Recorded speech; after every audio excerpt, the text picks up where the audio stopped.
Hey everyone, tonight we embark on the most extraordinary tale of deception, manipulation, and ultimate power that the galaxy has ever witnessed. The complete story of Sheev Palpatine, known to history as Darth Sidious, the most successful Sith Lord who ever lived. A man who orchestrated the fall of the Jedi Order, the collapse of the Galactic Republic, and the rise of an empire that would dominate the stars for decades. Before we dive into this epic saga, I need to ask for your support. Did you know that 79% of people watching my videos haven't subscribed yet? If you enjoy these deep dives into galactic history and want to help this channel grow, please take a moment to hit that subscribe button. And if tonight's story captivates you, give it a like to let me know you want more of these comprehensive chronicles. Speaking of amazing content, if you're hungry for even more Star Wars lore and want to explore the deeper mysteries of this universe, I highly recommend checking out my friend's channel Loreverse. You'll find the link in the description below. I'm genuinely curious about our amazing community, so drop a comment letting me know where you're listening from and what time it is in your part of the world. Are you settling in for the night in New York, starting your morning in Tokyo, having an afternoon break in London? The global reach of these stories never ceases to amaze me, and I love seeing how Star Wars connects us all across time zones and continents. Now, get comfortable wherever you are. Dim those lights, adjust your pillows, maybe turn on a gentle fan for that perfect background hum. Let's begin this journey into the shadows of galactic history together. But first, let me paint you a scene that will echo throughout our entire tale tonight. Imagine, if you will, a moment of absolute triumph and terrible revelation. The vast Senate chamber of the Galactic Republic, filled with thousands of beings from across the galaxy, all cheering as democracy itself dies with thunderous applause. At the center stands a frail-looking man, his face twisted with manufactured grief, his voice trembling with false sorrow as he announces the formation of the First Galactic Empire. In order to ensure our security and continuing stability, he declares, the Republic will be reorganized into the First Galactic Empire for a safe and secure society. But here's what those cheering senators never knew. What the Jedi Council never suspected, what even his closest allies never realized. This moment wasn't the desperate decision of a leader trying to save the galaxy from war. This was the culmination of the most intricate, patient, and ruthlessly brilliant plan ever conceived.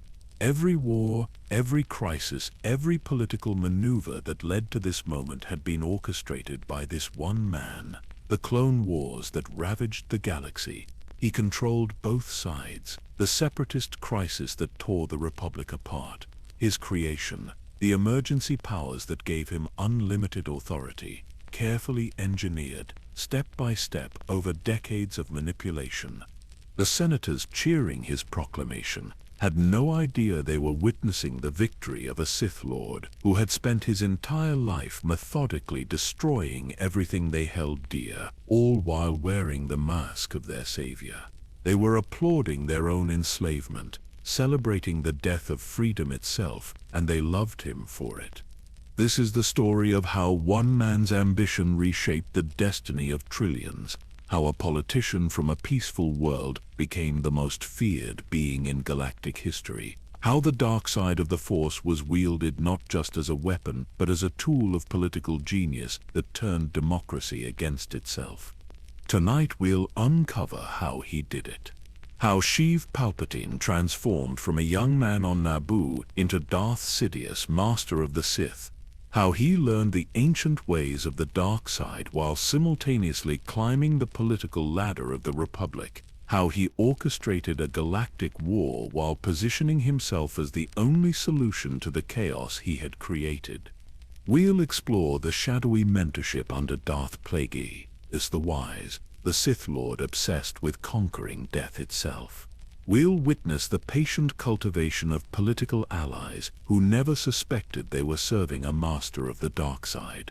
We'll see how he identified and corrupted the Chosen One himself, turning Anakin Skywalker from the prophesied destroyer of the Sith into their greatest weapon.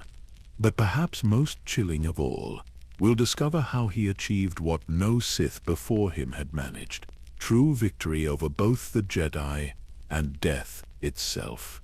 Even when struck down by his own apprentice, even when his empire crumbled, his influence endured. From the hidden depths of Exegol, he reached across the galaxy to corrupt a new generation, to build a final order that would complete his vision of eternal dominion. This is not just the story of a villain. This is the chronicle of the most successful manipulator in galactic history, a master strategist who played a game that lasted decades while his opponents never even realized they were pawns on his board. Every choice they made, every victory they celebrated, every hope they clung to, all served his ultimate design. So settle in, close your eyes, and let me tell you how democracy died, how the Jedi fell, and how one man's patience and cunning nearly conquered the galaxy forever. This is the complete story of Darth Sidious, the Phantom Menace, who hid in plain sight. Our tale begins in an age of unprecedented peace and prosperity, when the Galactic Republic had stood for over 1,000 years as a beacon of democracy and justice throughout the stars. The great hyperspace routes connected thousands of worlds in a web of trade, culture, and cooperation that seemed unbreakable. The Jedi Order, guardians of peace and justice, maintained their vigilant watch from the gleaming spires of the Jedi Temple on Coruscant, their lightsabers having tasted battle only in the most remote conflicts for generations. Yet beneath this golden age of civilization, subtle currents of corruption and complacency flowed like poison through the arteries of power. The Senate had grown bloated and inefficient, more concerned with bureaucratic procedure than decisive action.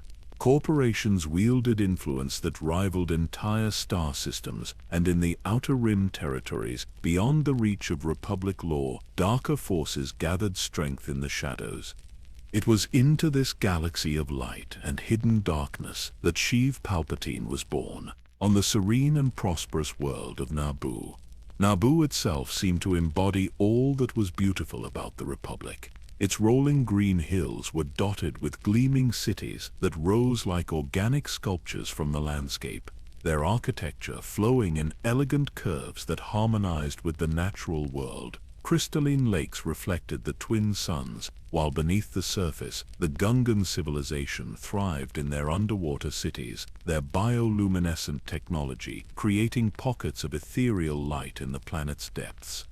The capital city of this stood as a crown jewel of Republic civilization, its royal palace perched on towering cliffs overlooking waterfalls that cascaded into misty valleys below. The palace walls, built from golden Naboo stone, seemed to glow with their own inner light during the long summer twilights. Within these halls of power, the elected monarchy of Naboo conducted affairs of state with a grace and dignity that made other worlds envious of their peaceful prosperity. It was in this paradise that young Sheev Palpatine spent his formative years, born into one of Naboo's most prominent political families. His father served in the planetary government. His mother moved in the highest circles of Naboo society, and from his earliest memories, young Sheev was surrounded by the subtle machinations of political power. Even as a child, he displayed an unusual gift for reading people, for understanding the hidden motivations that drove their actions, for sensing the currents of ambition and fear that flowed beneath polite conversation. But there was something else about the boy, something that set him apart from his peers in ways that would not become clear until much later. While other children played games of imagination and wonder, young Palpatine was drawn to games of strategy and control. Where others saw friendship, he saw opportunity for influence. Where others felt empathy, he felt the intoxicating rush of manipulation successfully executed. The Force flowed through him, though neither he nor anyone around him understood what that truly meant. In those days, Force sensitivity was rare on Naboo. And the signs were subtle. Perhaps it manifested as an uncanny ability to predict how others would react to his words. Maybe it showed itself in the way arguments seemed to go his way, even when logic suggested otherwise. Or it might have been the dreams, vivid and prophetic, that showed him glimpses of possible futures where he stood at the center of great events. His family noted his precocious intelligence, his natural charisma, his remarkable ability to win over adults with his earnest manner and thoughtful questions. Teachers praised his exceptional memory and his talent for debate. Political mentors saw in him a natural successor to their own ambitions, but none of them recognized the deeper truth, the growing darkness that fed on their praise and expectations, like a shadow consuming light. As Palpatine grew into adolescence, his hunger for knowledge became insatiable. He devoured histories of the Republic, studying the rise and fall of chancellors and senators with the intensity of a scholar preparing for the most important examination of his life. But his interests went beyond mere political history. He was drawn to the darker chapters of galactic lore, the forbidden tales of ancient conflicts and fallen civilizations that most respectable scholars preferred to forget. It was during these formative years that he first encountered references to the Sith, those ancient enemies of the Jedi, who had once threatened to plunge the galaxy into eternal darkness. While others read these accounts with horror or dismissal, young Palpatine found himself fascinated by the Sith philosophy of power, through passion, strength, through victory. The idea that the Force could be wielded not just for protection and knowledge, but for domination and control, awakened something deep within his ambitious heart. The turning point came during his late teens, when family connections secured him a position as an aide to Naboo's senator in the Galactic Senate. The move to Coruscant, the gleaming capital of the Republic, opened his eyes to the true scale of galactic civilization and the opportunities it presented for someone with his particular talents. The Senate building itself was a testament to democratic ideals, its vast chambers designed to give voice to thousands of different worlds and species, its halls echoing with 1,000 different languages and the hopes of countless beings. But Palpatine saw beyond the inspiring facade to the corruption beneath. He watched as senators sold their votes to the highest bidder, as noble causes were buried under procedural delays, as the weak and distant suffered, while the powerful debated endlessly about jurisdiction and protocol. The Republic that looked so majestic from the outside revealed itself to be a dying giant, magnificent in appearance, but rotting from within. It was here, walking the corridors of power on Coruscant, that young Palpatine began to formulate the first outlines of what would become the most audacious plan in galactic history. If the Republic was corrupt, he would use that corruption as a weapon. If the Senate was weak, he would make himself indispensable to its functioning. If the Jedi were complacent, he would exploit that complacency to destroy them. But he was not alone in recognizing the Republic's vulnerabilities. Ancient eyes had been watching the young man from Naboo, noting his unusual gifts, his ruthless intelligence, his complete lack of moral restraint when it came to achieving his goals. A presence older and more dangerous than anything the Jedi suspected moved in the shadows of Coruscant's lower levels, and it had taken notice of the promising young politician whose ambitions seemed to match its own dark purposes. The stage was set for a meeting that would change the course of galactic history. The heir to a 1,000-year plan was about to encounter his destiny in the form of a master who had been waiting decades for the perfect apprentice. The boy who had grown up in paradise was about to discover that his true home lay not in the light of Naboo's twin suns, but in the darkness between the stars, where the Sith had patiently plotted their return to power. And in that darkness, the name Sheev Palpatine would be spoken for the last time as anything other than a carefully crafted disguise. Soon, a new identity would be born, one that would echo through history as the architect of the Republic's doom and the master of the galaxy's fate. The Phantom Menace was about to step out of the shadows and begin his long march toward ultimate power. The moment that would reshape galactic destiny came not with fanfare or dramatic revelation, but in the quiet shadows of Coruscant's industrial district, where the city planet's endless towers cast perpetual twilight on the lower levels. Palpatine had been serving as Naboo's representative for barely 2 years when he received an invitation that seemed unremarkable on its surface. A wealthy financier from the intergalactic banking clan wished to discuss investment opportunities in the Naboo system. The meeting was arranged at an upscale establishment in the financial district, the kind of place where deals worth billions of credits were negotiated over expensive wine and carefully prepared delicacies. But when Palpatine arrived at the designated location, he found himself face to face with something far more significant than a mere businessman. Darth Plagueis the Wise stood before him, though he appeared to all outward observation as Higo Damask, a respected Muun financier whose influence stretched across multiple star systems, tall and elegant, with the elongated features characteristic of his species. Plagueis possessed an aura of refined intelligence that immediately commanded respect. His pale skin seemed almost luminous in the dim lighting, and his eyes held depths that suggested knowledge accumulated over many lifetimes. What followed was not a business meeting, but a careful dance of evaluation and temptation. Plagueis had been watching the young senator for months, studying his patterns of behavior, his responses to political pressure, his methods of persuasion and manipulation. The Morn Sith Lord possessed an ability to sense potential that had been honed over decades of searching for the perfect apprentice, and in Palpatine he had found something remarkable. Here was a being who combined natural cunning with an almost complete absence of moral constraint, someone who could smile warmly while planning the destruction of those who trusted him most. The conversation began innocuously enough, with discussions of trade routes and banking regulations, but gradually, almost imperceptibly, it shifted toward deeper topics. Plagueis spoke of power in abstract terms, of the forces that truly governed galactic civilization beneath the surface of democratic institutions. He mentioned ancient philosophies that valued strength over compassion, victory over mercy, the will to power over the weakness of sentiment. And with each subtle probe, he watched as Palpatine's eyes lit with recognition and hunger.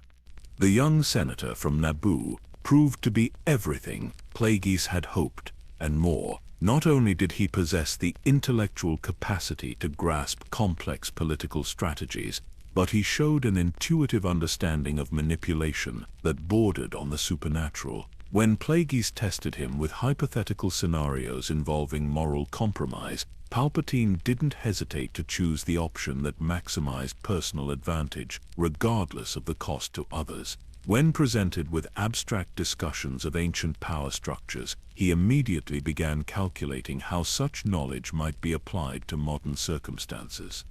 It was during their third meeting that Plagueis finally revealed the truth. They stood in his private study, a chamber filled with artifacts that no Republic museum would ever display. Ancient Sith holocrons glowed with malevolent energy from specially designed display cases, their crystalline structures containing the preserved wisdom of Dark Lords who had ruled star systems when the Republic was young. Scrolls written in long-dead languages lay carefully preserved behind protective barriers, their contents detailing techniques for bending others to one's will through both political maneuvering and direct force manipulation.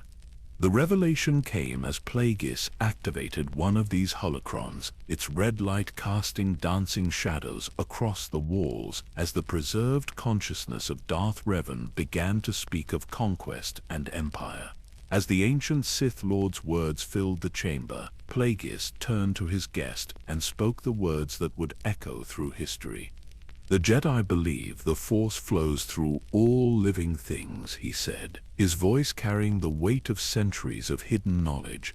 "But they understand only half the truth. The Force can be made to serve, to bend reality according to one's will, to grant power over life and death itself. This knowledge has been preserved in secret for 1,000 years, passed from master to apprentice, waiting for the moment when the galaxy would be ready for true order." Palpatine felt something awaken within him as those words washed over him, a sensation like electricity running through his veins. The Force sensitivity that had always been part of him suddenly roared to life, no longer a subtle influence, but a raging torrent of dark energy that connected him to the vast web of power that surrounded all things. For the first time in his life, he could feel the emotions and thoughts of others as clearly as if they were speaking aloud, could sense their fears and desires and ambitions with perfect clarity. But more than that, he could feel his own potential, vast and terrible and hungry. The political games he had been playing were revealed as mere children's exercises compared to what was now within his reach. He could reshape not just policies and treaties, but the fundamental nature of civilization itself. The weakness and corruption he had observed in the Republic wasn't an obstacle to be overcome. It was raw material to be exploited and transformed into the foundation of something far greater. Plagueis watched his potential apprentice's reaction with satisfaction. He had trained others before, had seen promising candidates consumed by their own ambition or broken by the demands of Sith discipline. But Palpatine was different. The dark side didn't corrupt him because he had never possessed the moral foundation that corruption required. Instead, it simply revealed what had always been there, waiting beneath his carefully constructed facade of civilized respectability. The formal training began immediately. Ancient meditative techniques designed to strengthen one's connection to the dark side of the Force. Political strategies that had been refined over millennia of Sith manipulation. The history of the Rule of Two, established by Darth Bane 1,000 years earlier to ensure that each generation of Sith would be stronger than the last. Most importantly, he learned the supreme patience that true power required. Unlike the Jedi, who sought to suppress passion and emotion, the Sith drew strength from the deepest wells of feeling. Hatred, ambition, fear, desire, all became sources of power when properly channeled. But the greatest Sith Lords understood that raw emotion without discipline was merely self-destruction.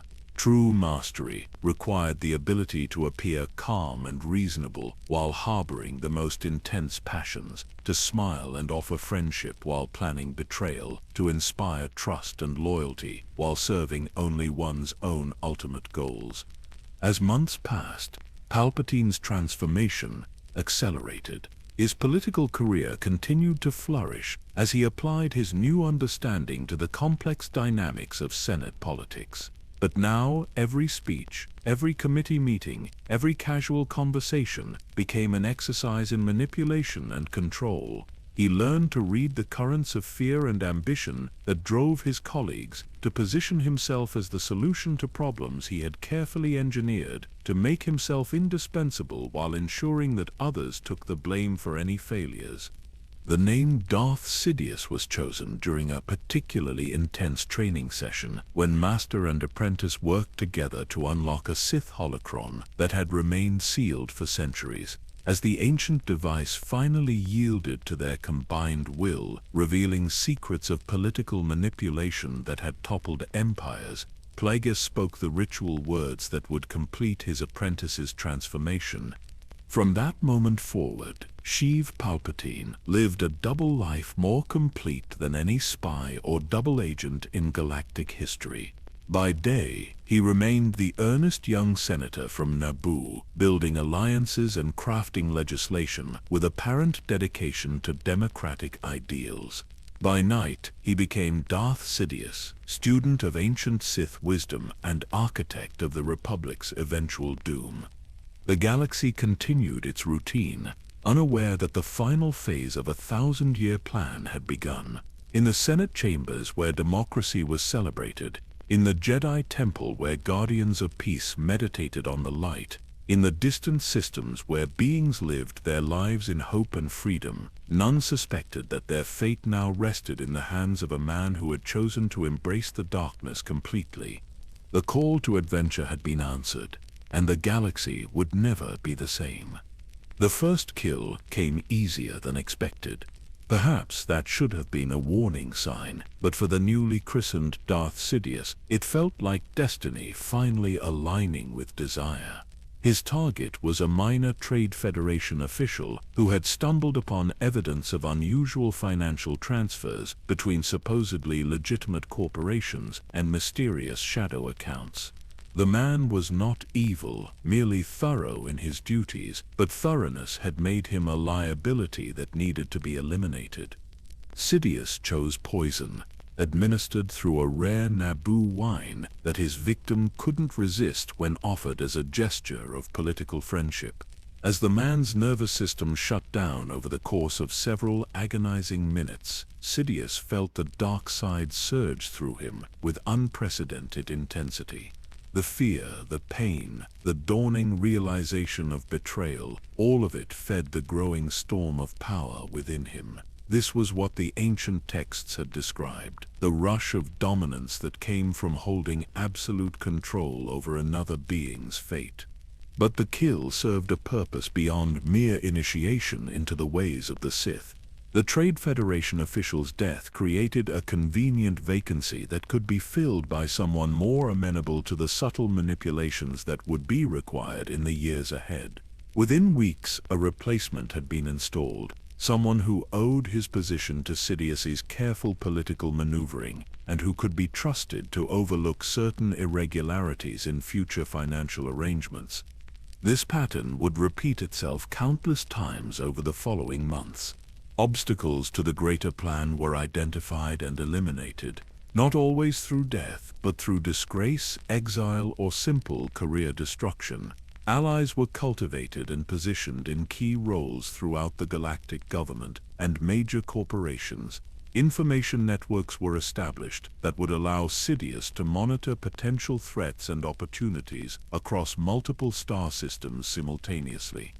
The beauty of the emerging strategy lay in its patience and subtlety. Unlike previous Sith Lords who had announced themselves with dramatic displays of power, Sidious understood that true victory required his enemies to destroy themselves. The Republic's own institutions would become the weapons used against it. Democracy itself would be turned into a tool for establishing tyranny, and the Jedi would unknowingly serve the very agenda they had sworn to oppose. Plagueis proved to be an extraordinary teacher, sharing not just the techniques of force manipulation, but the accumulated wisdom of generations of hidden Sith Lords. Together they studied the failures of past attempts at galactic domination, identifying the critical mistakes that had led to defeat and exposure. The pattern was always the same: impatience leading to premature revelation, emotional attachment causing strategic blindness, or the simple failure to account for the Jedi Order's ability to adapt and respond to direct threats. The Rule of Two itself had been designed to address these weaknesses by limiting the Sith to a single master and a single apprentice. Darth Bane had ensured that each generation would be focused, disciplined, and capable of learning from the mistakes of their predecessors. More importantly, it guaranteed that the surviving Sith would always be the strongest, most cunning individuals of their generation, tested by direct conflict with their own mentors and proven capable of surpassing those who had trained them.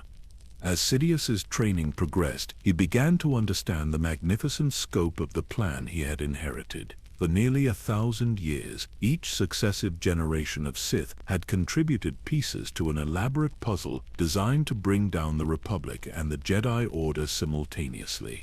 Some had focused on infiltrating key political institutions, others had worked to corrupt vital economic systems, still others had planted the seeds of philosophical doubt within academic and religious circles. The genius of the long-term strategy was its invisibility. No individual action appeared significant enough to warrant serious investigation. A trade dispute here, a political scandal there, a philosophical debate in some remote university, all seemed like the natural chaos of a complex civilization. But viewed from the proper perspective, these seemingly random events formed a pattern of systematic weakening that had been building momentum for centuries. Now it fell to Sidious to implement the final phase, the active period when all these accumulated advantages would be leveraged into victory.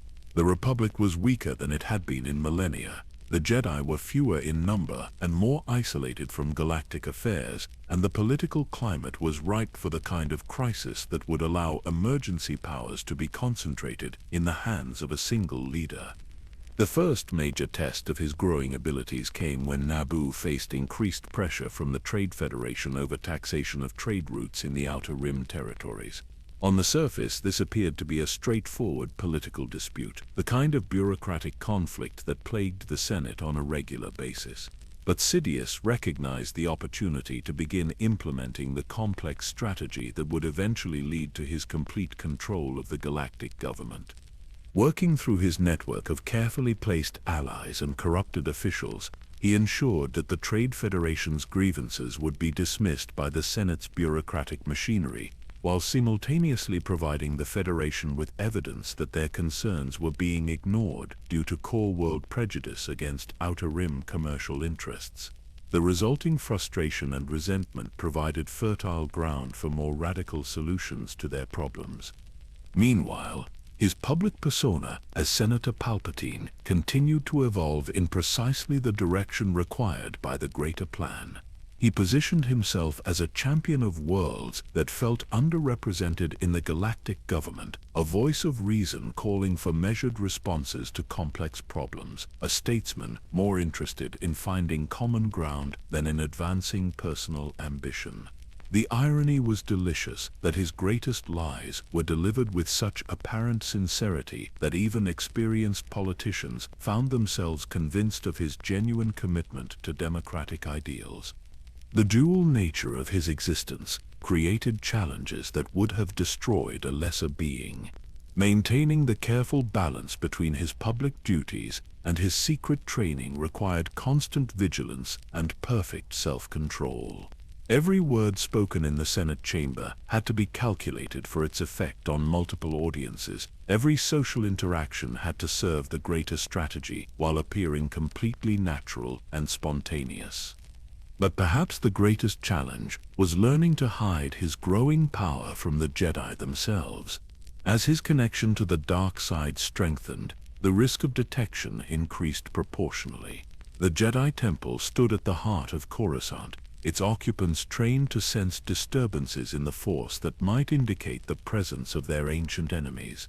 Developing the ability to mask his true nature, while in their proximity required techniques that pushed the boundaries of what even experienced Sith Lords had achieved in the past.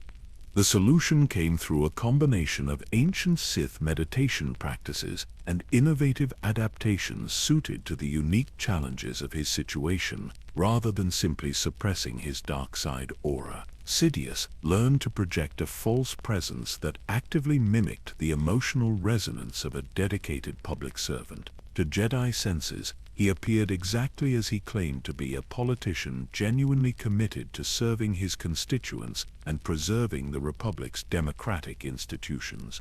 This deception was so complete that it extended beyond mere survival to become a powerful weapon in its own right. When Jedi encountered him in social or political situations, they instinctively trusted him because the Force itself seemed to confirm his apparent sincerity. Their own abilities, designed to protect them from deception, became tools that reinforced the very lies that would eventually destroy them. As his first year of training drew to a close, Sidious could feel the momentum of the great plan beginning to accelerate. The pieces were falling into place with a precision that seemed almost inevitable, as if the Force itself was guiding events toward the conclusion that had been prophesied in the most ancient Sith texts. The Republic's doom was no longer a distant possibility, but an approaching certainty, and he would be the instrument through which 1,000 years of careful preparation would finally bear fruit. The revelation that would reshape Sidious's understanding of his destiny came buried within a holocron so ancient that its activation required both master and apprentice working in perfect harmony. The crystalline device had been recovered from the tomb of Darth Sidious on Prakith, a world shrouded in perpetual darkness where the most forbidden Sith knowledge lay hidden beneath layers of protective curses and mechanical guardians. As the holocron finally yielded to their combined will, The ghostly figure of the ancient Dark Lord materialized in Plagueis's study, his form wavering between solid matter and ethereal energy. But it was not Ndeju's image that commanded their attention. Instead, embedded within his teachings was a prophecy that had been hidden for over 3,000 years, waiting for Sith Lords powerful enough to unlock its secrets. The prophecy spoke of a chosen one, a being who would be born of the Force itself, conceived without father through the will of the midi-chlorians. This individual would possess unprecedented power, and would be destined to bring balance to the Force by destroying the Sith. But the ancient text contained nuances that later interpretations had overlooked, subtle phrasings that suggested the prophecy could be manipulated. Its fulfillment turned against its intended purpose.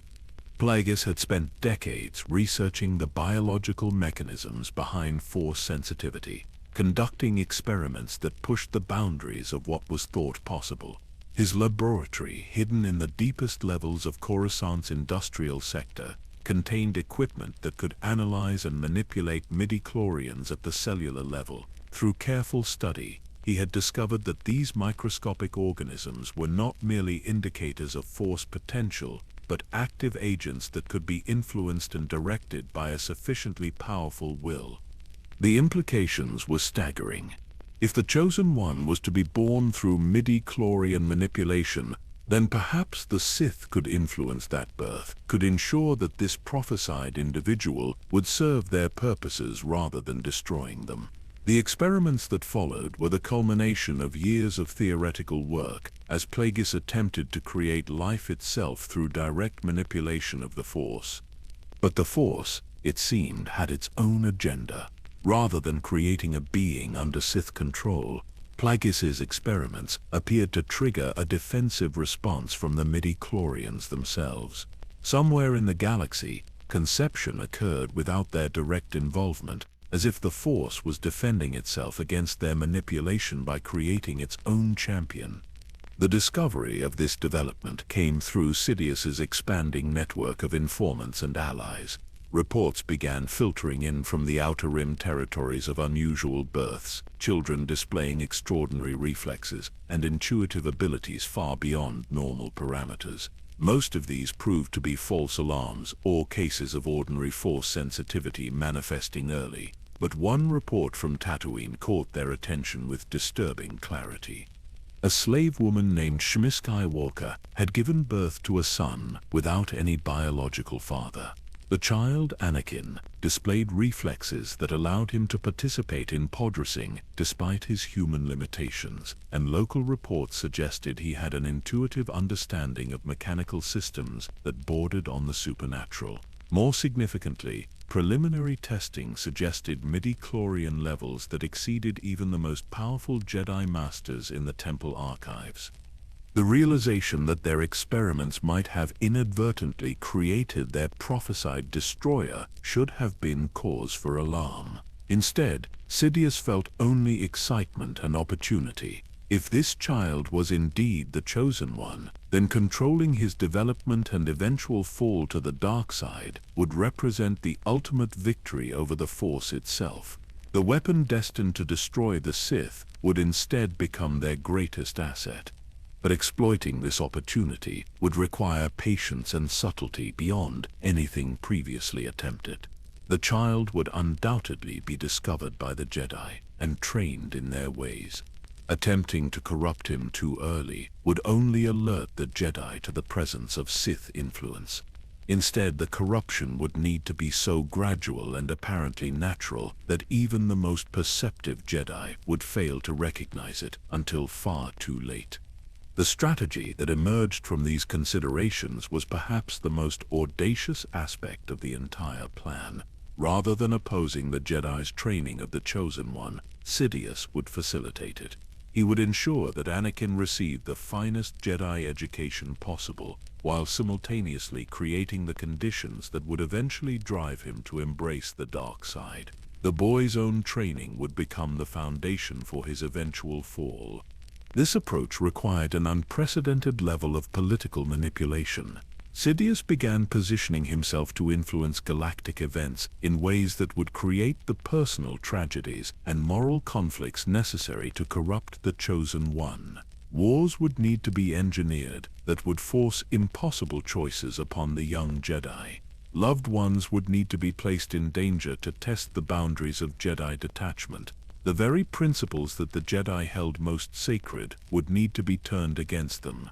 The Trade Federation blockade of Naboo became the perfect testing ground for these techniques.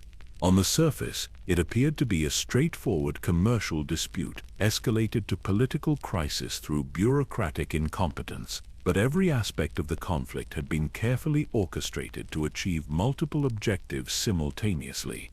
First, it would provide the pretext for emergency powers to be granted to Chancellor Valorum's eventual successor, powers that could be expanded and consolidated over time. Second, it would create the circumstances necessary for the Chosen One to be discovered and brought to the attention of the Jedi Council.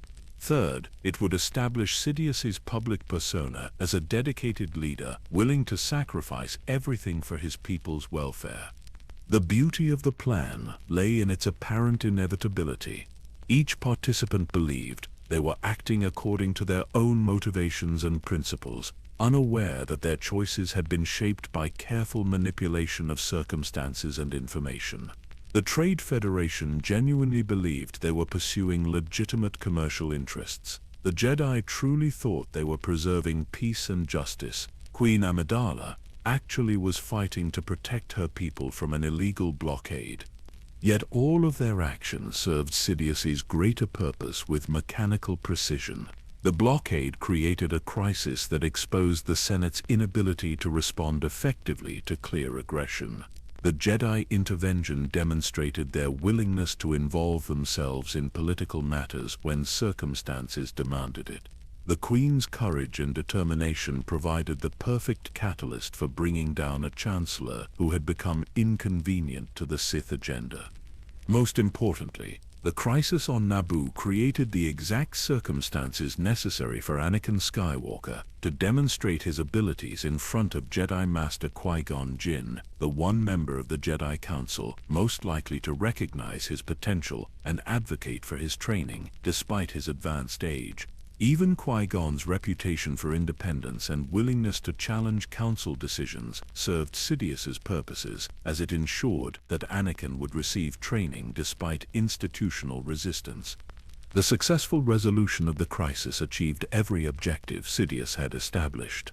Valorum fell from power, discredited by his inability to handle the emergency effectively.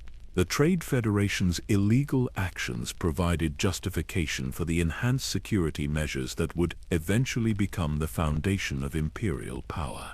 The Jedi revealed their continued willingness to serve as the Republic's military arm when political solutions failed.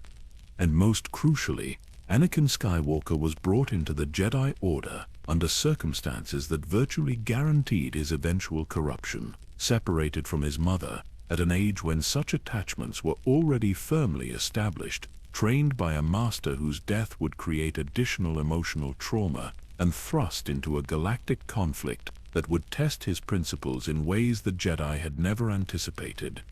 As reports of the crisis's resolution reached him through both official channels and his secret intelligence network, Sidious felt the satisfaction of a master strategist whose most complex gambit had succeeded beyond all expectations. The first phase of his active campaign was complete, and every piece was now positioned for the moves that would follow. The Republic had revealed its fundamental weaknesses. The Jedi had demonstrated their dependence on political authorization for their actions. The Chosen One was now within their grasp, unknowingly beginning a journey that would lead him directly into Sidious's waiting hands.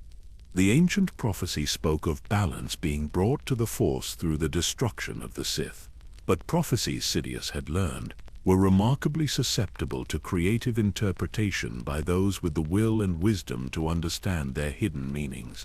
Balance would indeed come to the Force, but it would be a balance achieved through Sith dominance rather than Sith destruction. The game was accelerating toward its climax, and every move was falling into place with the precision of a perfectly orchestrated symphony of manipulation and control. The election of Palpatine as Supreme Chancellor of the Galactic Republic appeared to be democracy in its finest hour. A humble servant from a peaceful world, elevated by the will of the people to lead them through troubled times. The voting itself was dramatic, with senator after senator rising to cast their ballots for the candidate who had demonstrated unwavering courage during the Naboo crisis. His acceptance speech resonated with themes of unity, healing, and renewed dedication to the principles that had sustained the Republic for a millennium. Yet beneath the surface of this apparent triumph of democratic ideals, darker currents were already beginning to flow. The new chancellor moved quickly to consolidate his position, appointing advisors and administrators whose loyalty had been carefully cultivated over years of patient political maneuvering. Key positions throughout the bureaucracy were filled with individuals who owed their careers to his influence, creating a network of obligation and dependence that extended into every corner of the galactic government. What appeared to be simple competence and effective leadership was actually the implementation of strategies that had been planned for decades. Each appointment served multiple purposes, placing trusted operatives in positions where they could monitor potential threats, manipulate information flow, and gradually reshape institutional procedures to concentrate more authority in the Chancellor's office. The process was so gradual and apparently reasonable that even experienced politicians failed to recognize the pattern until it was far too late to reverse. The Jedi Council, meanwhile, found themselves dealing with their own internal debates about the new political reality. The training of Anakin Skywalker had been approved despite significant reservations about his age and emotional attachments. Master Qui-Gon Jinn's death on Naboo had added urgency to the decision, as his dying wish carried considerable weight with the council members who had respected his wisdom and dedication. But integrating the Chosen One into the Jedi Order proved more challenging than anyone had anticipated. Obi-Wan Kenobi, newly elevated to the rank of Jedi Knight, struggled with the responsibility of training a Padawan whose power levels exceeded his own understanding. The boy's mechanical aptitude was remarkable, his piloting skills bordered on supernatural, and his connection to the Force was stronger than anything in the Temple's recorded history. Yet there were troubling signs that most of the Council chose to interpret as normal growing pains rather than warning signals of deeper problems.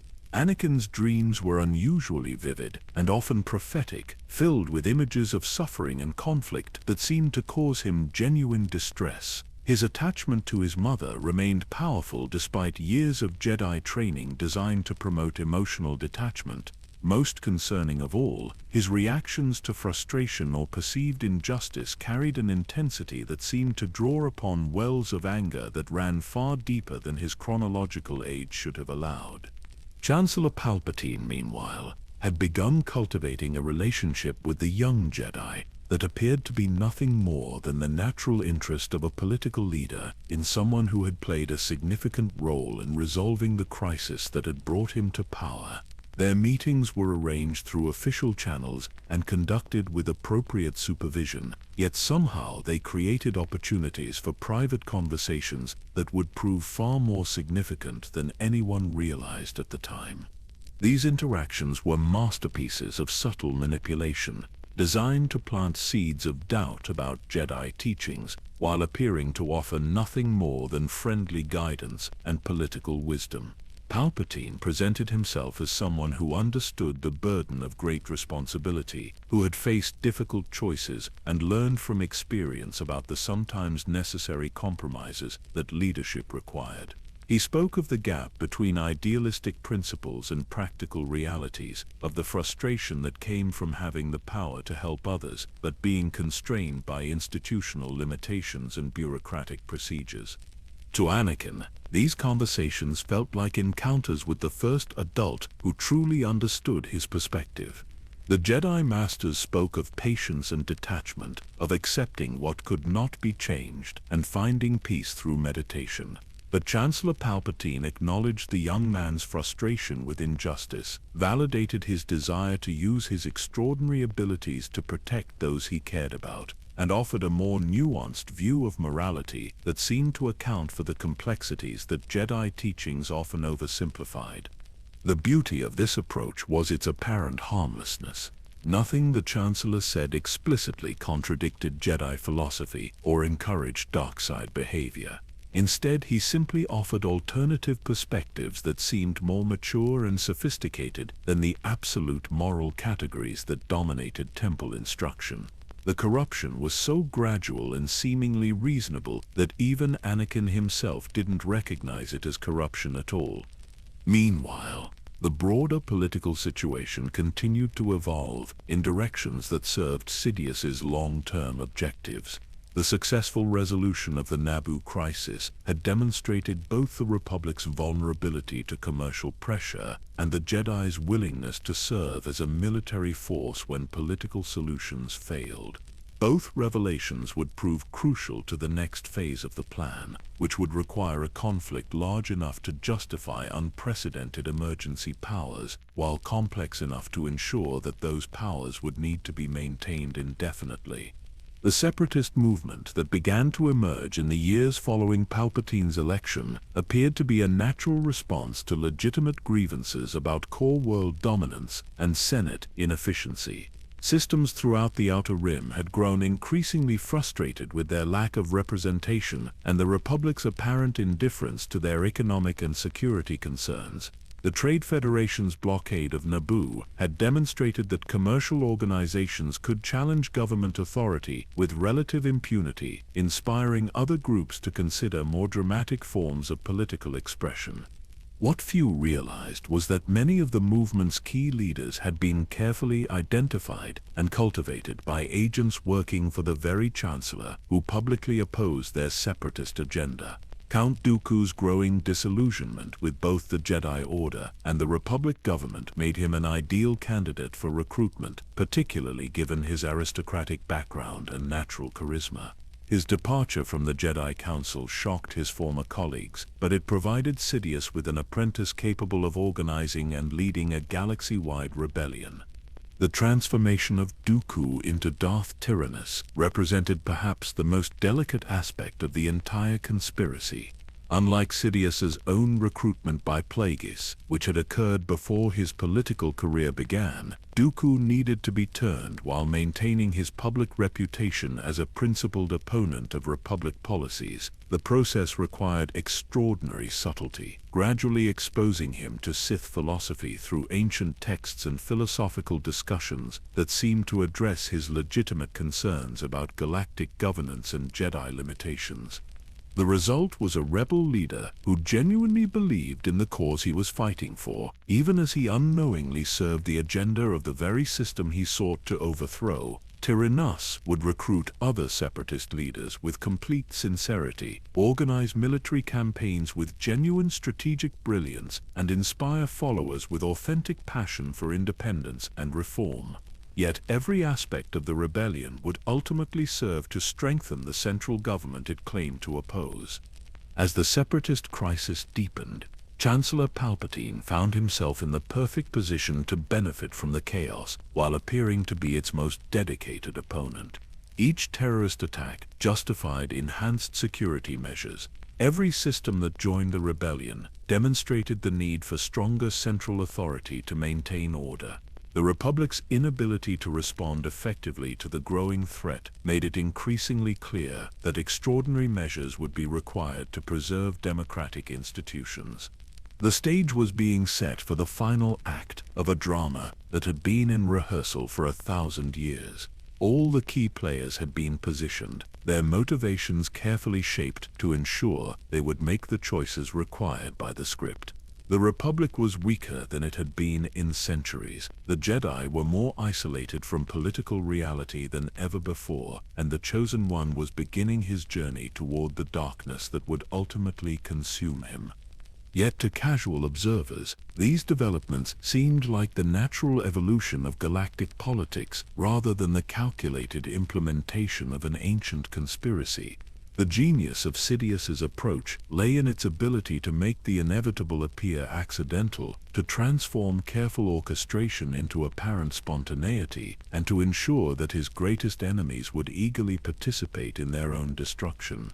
The murder of Darth Plagueis came on the night of Palpatine's greatest political triumph, a moment of exquisite irony that would have amused the ancient Sith Lords whose spirits dwelt within the holocrons of Sidious's secret collection. As the galaxy celebrated the election of their new Chancellor, as beings across 1,000 worlds spoke of hope and renewal, the last direct link to a millennium of careful planning breathed his final breath in a luxury apartment overlooking the Senate building. Plagueis had sensed his apprentice's intentions.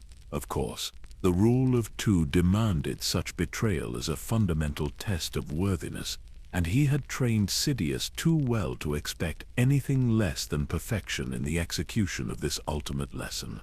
Yet even his considerable wisdom had not prepared him for the elegant brutality of the method chosen for his destruction. The weapon was not a lightsaber or force lightning, though either would have been fitting for such a momentous occasion. Instead, Sidious chose a more subtle approach that demonstrated his complete mastery of both political manipulation and dark side techniques. Throughout the evening's celebration, he had encouraged his master to drink deeply of the rare wines that marked such occasions. Wines that had been carefully prepared with substances that would interact fatally with Plagueis's unique moon physiology. As the poison began its work, Plagueis found himself increasingly unable to access the force techniques that might have saved his life. The dark side energies that had sustained him for over a century seemed to drain away with each labored breath, leaving him as vulnerable as any ordinary being facing mortality. In those final moments, he experienced something that few Sith Lords had ever encountered, the absolute certainty that he had been surpassed by his student in every meaningful way. Sidious watched his master's death with the cold satisfaction of a chess player executing a strategy that had been planned for years. There was no hatred in the act, no personal animosity or emotional investment beyond the intellectual pleasure of a complex maneuver successfully completed.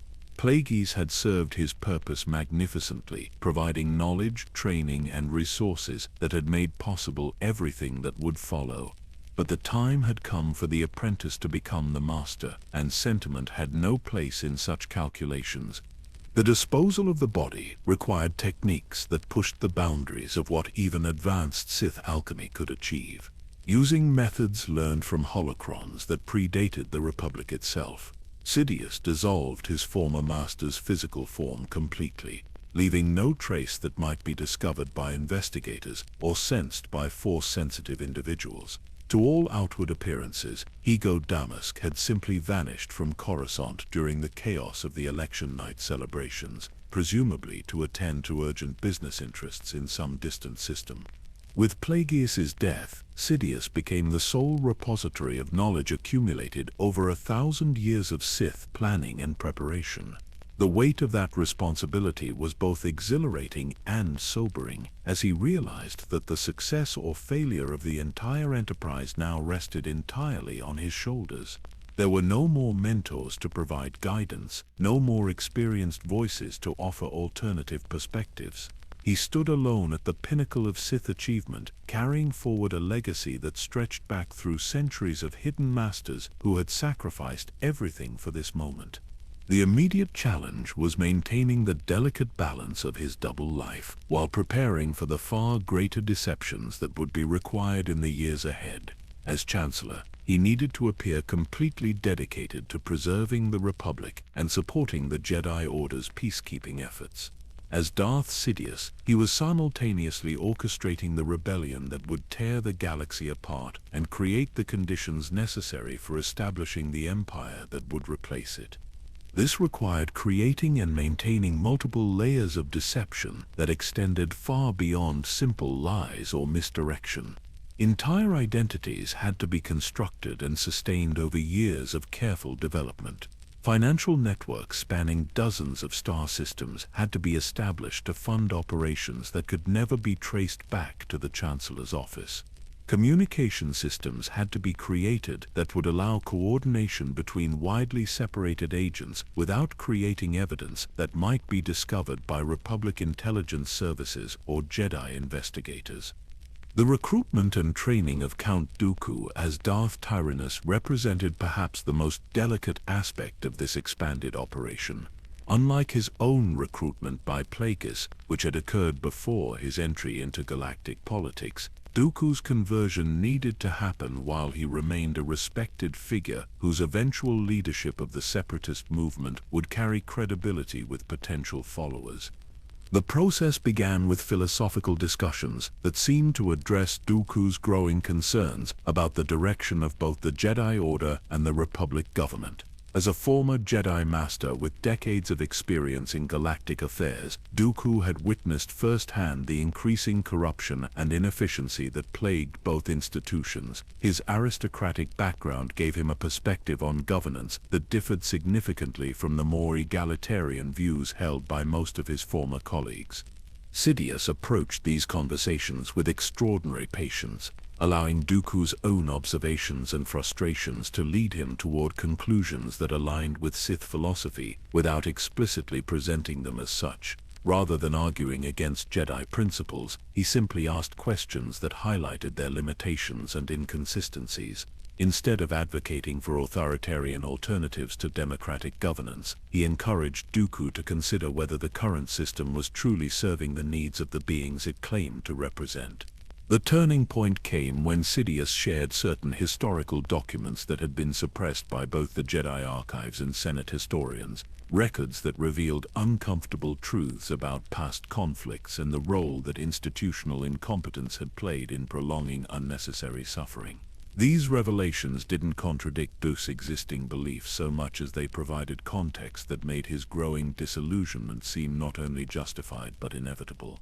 The formal induction into Sith teachings proceeded gradually over several months, with each lesson building naturally upon insights that Dooku had already begun to develop independently.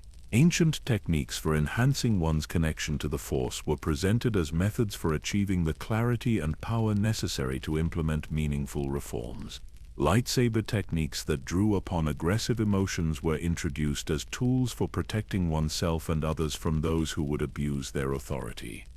By the time Dooku fully understood the nature of his transformation, he was too committed to the cause to consider retreat. The dark side had awakened abilities within him that exceeded anything he had achieved during his years as a Jedi Master, while his new understanding of galactic politics provided solutions to problems that had previously seemed intractable. He became Darth Tyrannus not through coercion or deception, but through genuine conviction that the path he had chosen offered the best hope for meaningful change. The establishment of the separatist movement required coordination between dozens of different species, political factions, and commercial interests, each with their own grievances against the Republic and their own vision of what independence might achieve. Tyrannus proved to be exceptionally gifted at managing these complex relationships, using his aristocratic connections and former Jedi reputation to build trust, while his Sith training provided the strategic insight necessary to weld disparate groups into an effective political and military alliance. The beauty of the arrangement was that Tyrannus's leadership was entirely genuine from his perspective. He truly believed in the cause of Outer Rim independence and worked tirelessly to advance the interests of the systems that joined the rebellion. His military strategies were designed to achieve real victories against Republic forces, and his political initiatives addressed legitimate concerns about representation and economic exploitation. Yet every aspect of the separatist agenda ultimately served Sidious's broader objectives. Each system that joined the rebellion demonstrated the Republic's inability to maintain unity through democratic means. Every military victory achieved by separatist forces highlighted the need for the Republic to develop more effective military capabilities. The very success of the independence movement made it increasingly clear that only extraordinary measures would be sufficient to preserve galactic civilization from complete fragmentation. As the crisis deepened, Chancellor Palpatine found himself in the remarkable position of being the only political leader who seemed capable of rising above partisan interests to address the fundamental challenges facing the Republic. His speeches calling for unity and compromise resonated with beings who were desperate for leadership that transcended the narrow factional disputes that had paralyzed the Senate for years. Behind this public persona of statesman-like wisdom and reluctant authority, Darth Sidious was orchestrating the most complex military and political campaign in galactic history.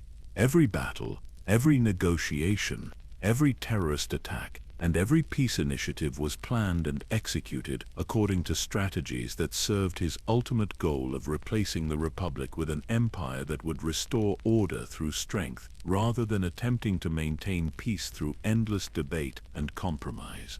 The irony was perfect in its mathematical precision. The more successful the separatist movement became, the more essential Chancellor Palpatine's leadership appeared to be. The greater the threat posed by the rebellion, the more willing the Senate became to grant him the emergency powers necessary to address it effectively. And the longer the conflict continued, the more obvious it became that democratic institutions were simply inadequate to the challenges of governing a galaxy-spanning civilization in an age of interstellar warfare and instantaneous communication. The discovery of the clone army on Kamino should have been impossible to orchestrate without detection. Yet Sidious had managed to commission an entire military force while ensuring that its existence would be revealed at precisely the moment when the Republic most desperately needed such capabilities. The elegant complexity of this deception stretched back over a decade, involving the careful manipulation of Jedi Master Sheev Palpatine and his legitimate concerns about the growing instability throughout the galaxy.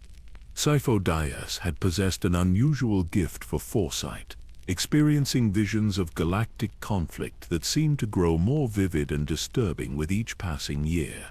His attempts to warn the Jedi Council about the approaching crisis had been dismissed as the product of an overly active imagination, but Sidious recognized the opportunity presented by a Jedi Master whose prophetic abilities could be channeled toward useful purposes.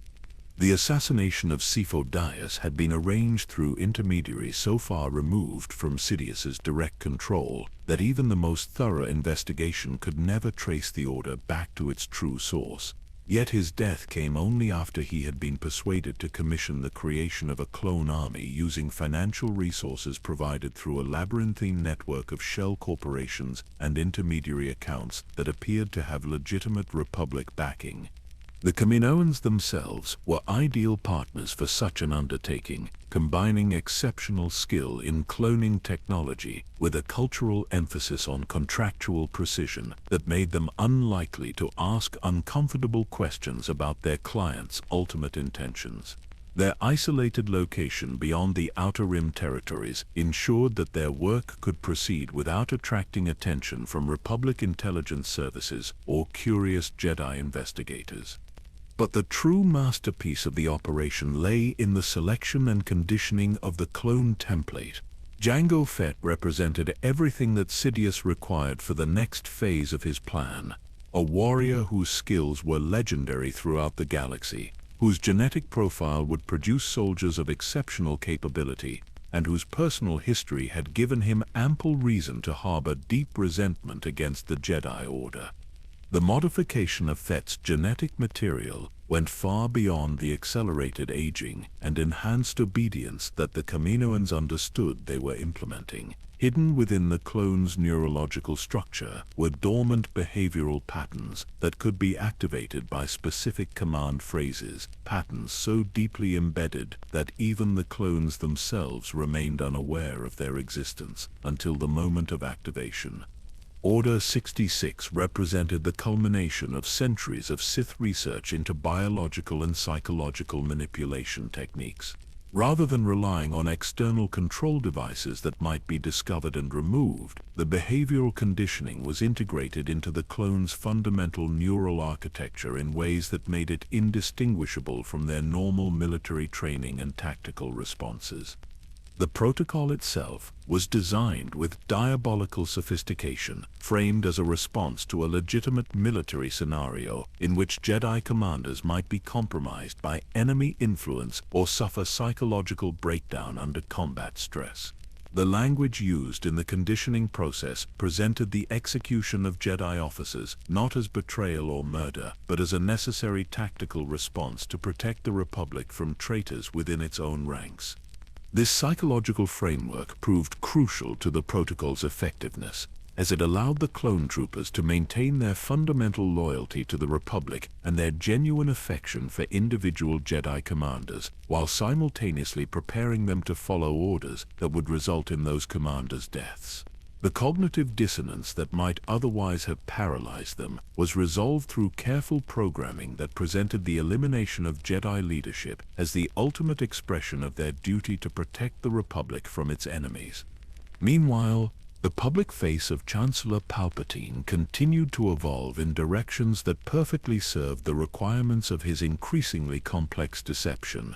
His reluctant acceptance of emergency powers was presented as a temporary necessity forced upon him by the exigencies of wartime leadership and the Senate's inability to respond quickly to rapidly changing military situations.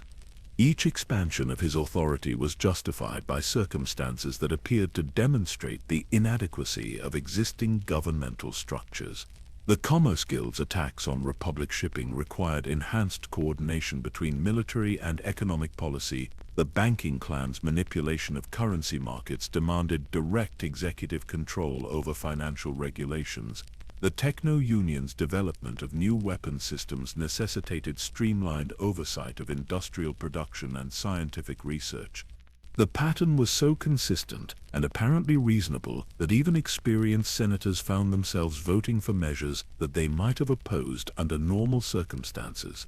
The threat posed by the Separatist alliance was real and immediate, requiring responses that transcended the careful deliberation and compromise that characterized peacetime governance. Emergency sessions became routine, while the normal committee processes that ensured careful review of legislation were suspended in the interest of maintaining effective military coordination.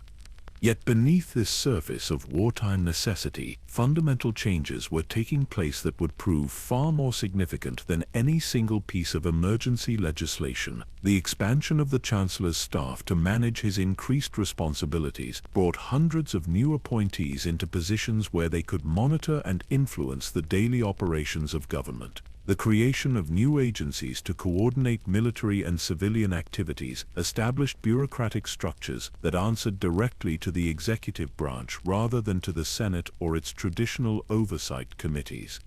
Most importantly, the prolonged nature of the conflict gradually shifted public expectations about the proper relationship between individual liberty and collective security. Citizens who had once taken their freedoms for granted began to accept limitations on travel, communication, and association as reasonable precautions against separatist infiltration and sabotage. The idea that government surveillance might be necessary to protect society from internal threats gained acceptance even among populations that had previously viewed such measures as fundamentally incompatible with democratic values. The Jedi Order's role in these developments proved particularly crucial to Sidious's long-term objectives. Their transformation from peaceful mediators into military commanders required them to make decisions that compromised the very principles they had sworn to uphold. Leading clone troopers into battle meant accepting responsibility for thousands of deaths, while their effectiveness as generals required them to develop strategic thinking that often conflicted with their training in compassion and restraint. Anakin Skywalker's development during this period demonstrated both the success and the risks inherent in Sidious's approach to corrupting the Chosen One. His natural abilities made him one of the Republic's most effective military leaders, earning him a reputation for tactical brilliance and personal courage that inspired both his clone troopers and his Jedi colleagues. Yet the very experiences that enhanced his value as a general were simultaneously undermining his commitment to Jedi philosophy. The secret marriage to Padme Amidala represented perhaps the most significant step in his journey toward the dark side, not because attachments were inherently corrupting, but because the secrecy required to maintain their relationship forced him to develop skills in deception and compartmentalization that would prove essential to his eventual fall. Each lie told to protect their privacy made the next deception easier, while the emotional intensity of their bond created vulnerabilities that could be exploited when circumstances required it. Chancellor Palpatine's continued mentorship of the young Jedi during this period was a masterpiece of subtle manipulation that built upon the foundation established during their earlier interactions. Rather than directly encouraging dark side behavior, he simply provided alternative perspectives on the moral complexities that Anakin encountered in his dual roles as military commander and secret husband. The philosophical discussions that took place in the Chancellor's office during quiet moments between military campaigns addressed questions that Jedi training had never adequately prepared Anakin to answer. How could one balance individual happiness against institutional obligations? What was the appropriate response when democratic processes failed to address urgent threats? Could the taking of life in battle be reconciled with respect for the sanctity of existence? These were not trivial academic questions, but urgent practical dilemmas that demanded immediate answers in the context of ongoing warfare. Palpatine's responses invariably acknowledged the legitimacy of Anakin's concerns, while suggesting that traditional moral categories might be inadequate to address the unprecedented challenges of their current situation. The corruption was so gradual and apparently reasonable that even Obi-Wan Kenobi, who maintained regular contact with his former Padawan, failed to recognize the fundamental changes taking place in Anakin's worldview and emotional responses. As the Clone Wars entered their third year, all the essential elements of Sidious's master plan were finally in position for the final phase of implementation. The Republic had been weakened beyond recovery. The Jedi had been transformed into a military force that could be eliminated through a single coordinated command, and the Chosen One stood on the brink of a fall that would complete his transformation from prophesied destroyer of the Sith into their greatest weapon. The moment Anakin Skywalker's lightsaber ignited in the Tusken Raider camp, cutting down not just the warriors who had tortured his mother, but their women and children as well, Sidious felt a surge of dark side energy that resonated across the galaxy like a shockwave through the Force itself. The young Jedi's fall had begun not with grand philosophical debates or calculated temptations, but with the raw primal fury of a son discovering his mother's broken body in the darkness of a primitive shelter. Shunli Skywalker's death had been orchestrated with the same meticulous attention to detail that characterized every aspect of Sidious's grand design. The Tusken Raiders who captured her were not acting from random violence or tribal custom, but had been subtly influenced through intermediaries who understood how to manipulate their territorial instincts and cultural patterns. The timing of her capture, the duration of her captivity, and even the specific nature of her suffering had all been calculated to produce maximum psychological impact on her son when he finally arrived to rescue her. The beauty of the manipulation lay in its apparent naturalness. To everyone involved, including Anakin himself, the tragedy seemed like a cruel twist of fate rather than a deliberate act of orchestration. The Tusken Raiders genuinely believed they were defending their ancestral lands from moisture farmer encroachment. The Lars family truly thought they were dealing with random tribal violence. Even Watto's decision to sell Shmi to Clive Lars had been influenced by financial pressures that appeared completely unrelated to any larger conspiracy. Yet every element of the tragedy served Sidious's ultimate purpose of pushing Anakin toward the emotional breaking point that would make him susceptible to dark side influence. The young man's attachment to his mother represented the deepest source of vulnerability in his psychological makeup, the one relationship that could override his Jedi training through sheer emotional intensity. By threatening and ultimately destroying that relationship, Sidious had created the crack in Anakin's moral foundation that would eventually widen into complete corruption. The massacre itself was even more significant than the personal tragedy that triggered it. In slaughtering not just combatants but civilians, including children, Anakin had crossed a moral boundary that Jedi were trained never to approach. The fact that he felt justified in his actions, that his rage seemed proportionate to the crime committed against his family, made the transgression even more dangerous from the perspective of his spiritual development.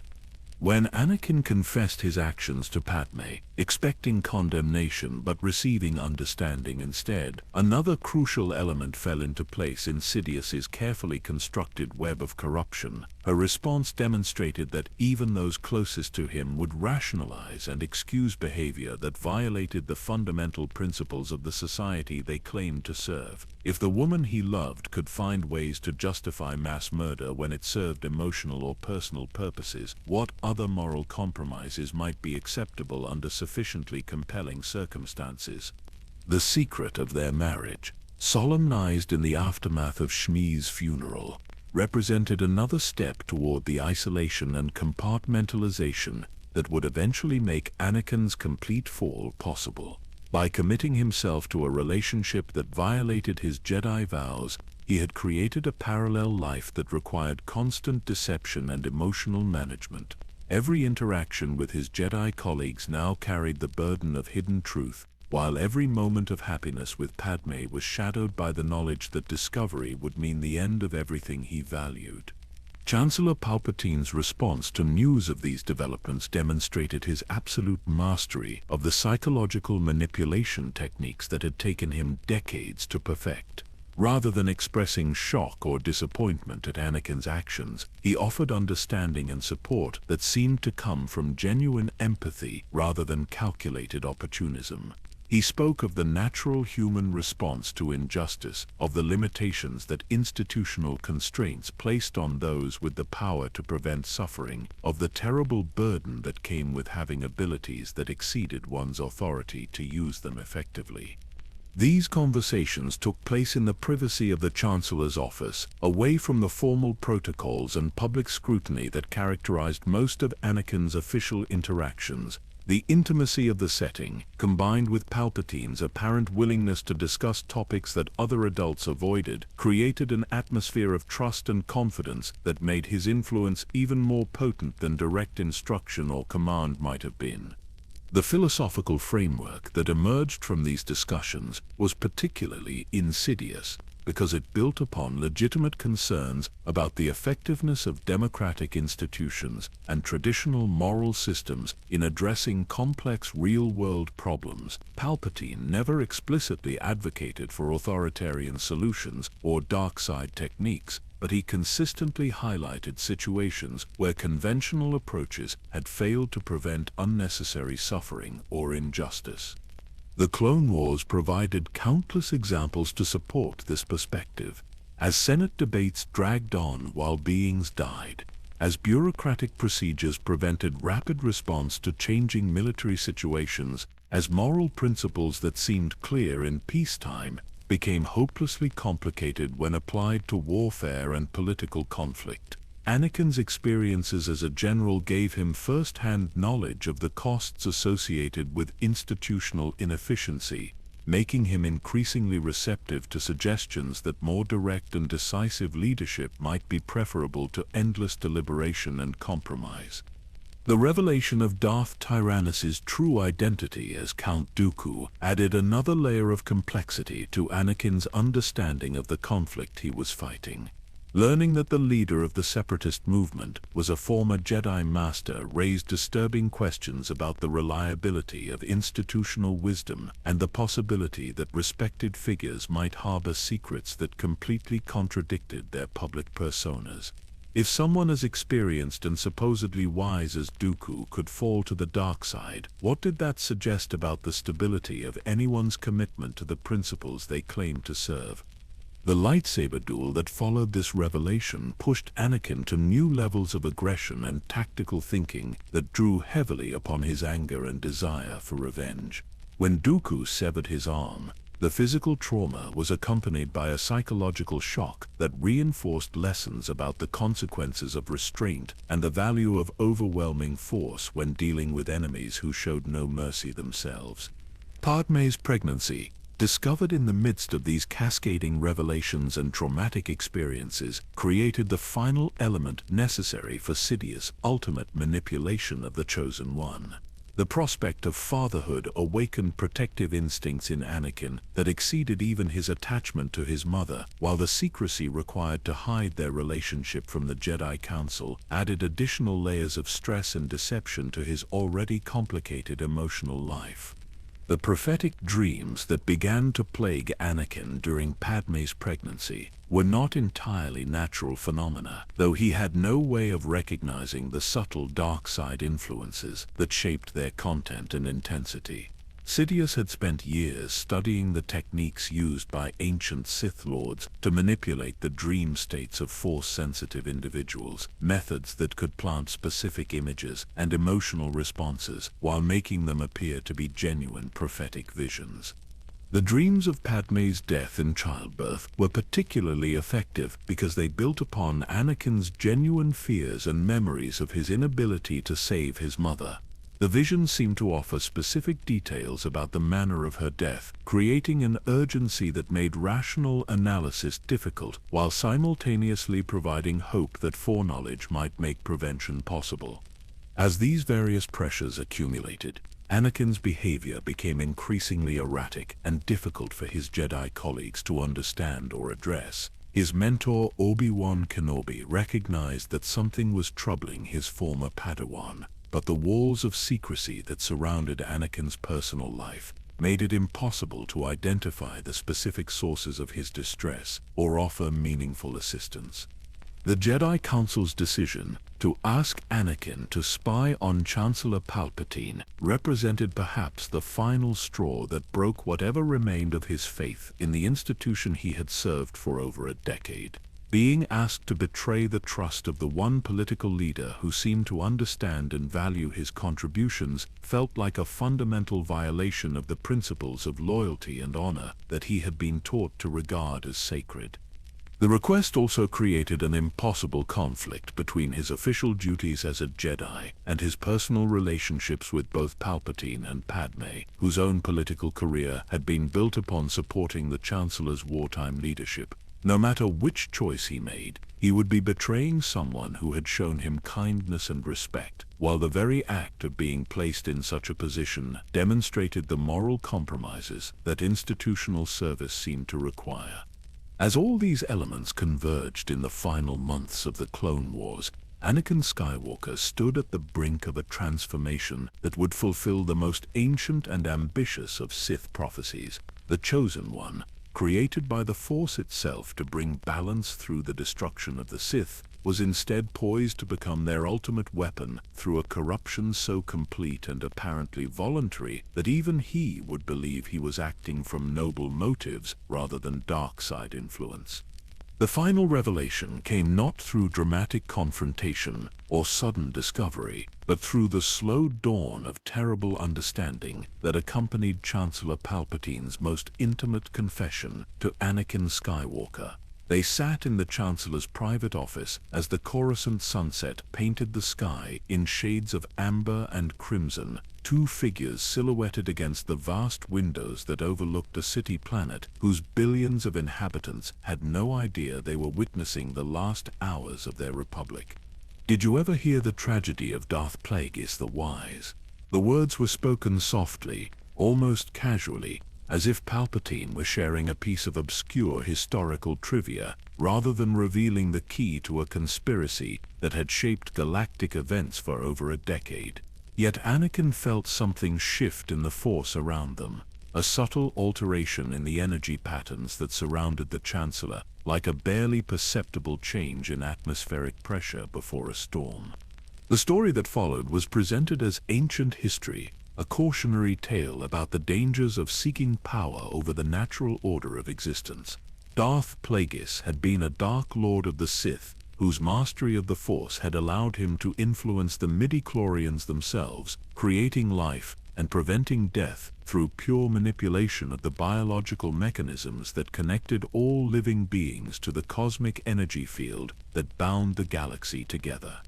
But as Palpatine spoke, describing techniques that could save loved ones from dying and abilities that transcended the limitations of conventional medicine and healing, Anakin began to understand that this was not merely a historical account. The knowledge being shared was real, practical, and directly relevant to his own desperate situation. Here, finally, was a potential solution to the prophetic visions that had been haunting his sleep, a way to prevent Padmé's death without relying on the inadequate responses that Jedi training offered for such crises. The moment of recognition, when Anakin realized that he was speaking not to Chancellor Palpatine, but to a Sith Lord whose influence had shaped every major event of his adult life, should have triggered immediate resistance and rejection. Instead, it brought a strange sense of relief, as if a puzzle that had been troubling him for years had finally been solved. The Chancellor's unusual insights into political strategy, his ability to provide guidance that seemed to transcend conventional wisdom, his apparent understanding of the frustrations and limitations that plague dedicated individuals trying to serve worthy causes, all of these suddenly made perfect sense. The corruption had been so gradual and so skillfully executed that learning the truth felt less like discovering a betrayal than like finally understanding the complete picture of a relationship that had always contained hidden depths. Palpatine had never lied about his fundamental nature, Anakin realized. He had simply allowed others to make assumptions based on incomplete information. The wisdom, the power, the ability to see patterns and possibilities that others missed, these were real qualities that had earned Anakin's respect and gratitude over years of mentorship and friendship. Darth Sidious revealed himself not through dramatic transformation or sudden display of Force lightning, but through the simple acknowledgement of what had always been true beneath the surface of their interactions. The political mask fell away to reveal not a monster or deceiver, but a being of extraordinary capability, whose methods might be unconventional but whose goals seemed to align perfectly with Anakin's own deepest desires. The promise of power sufficient to prevent death was not presented as a reward for conversion to the dark side, but as knowledge that could be shared between allies who understood the limitations of conventional approaches to complex problems. Sidious spoke of techniques that could preserve the lives of those too valuable to lose, abilities that could ensure that beings of exceptional worth would not be destroyed by the random cruelties of disease, accident, or violence.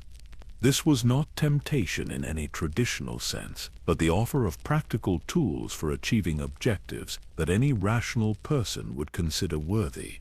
What parent would not want the ability to protect their children from harm? What leader would not value techniques for preserving the lives of those whose contributions were essential to the greater good?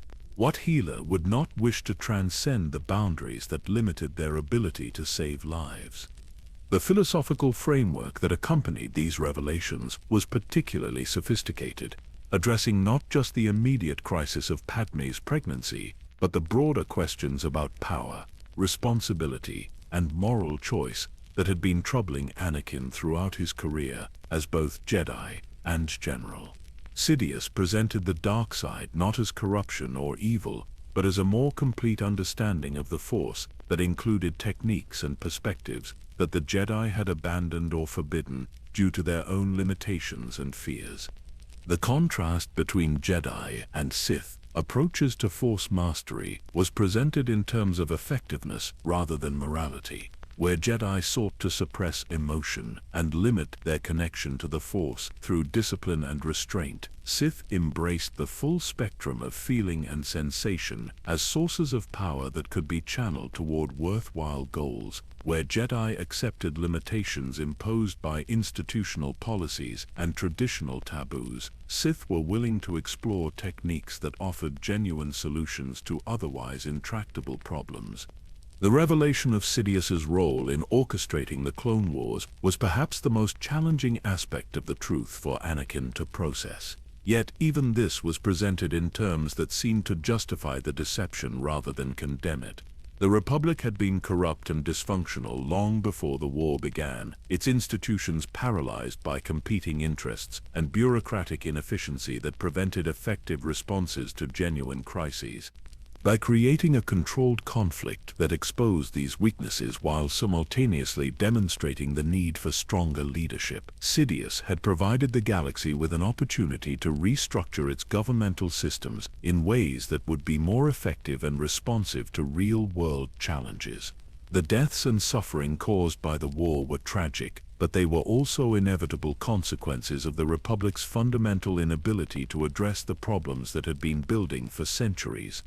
The alternative to manage change through controlled crisis would have been gradual collapse, leading to far greater chaos and destruction, as competing factions and commercial interests tore the galaxy apart through a series of uncoordinated conflicts that could have lasted for generations. By taking responsibility for guiding the process of transformation, Sidious had actually minimized the total amount of suffering while ensuring that the outcome would be stable and sustainable.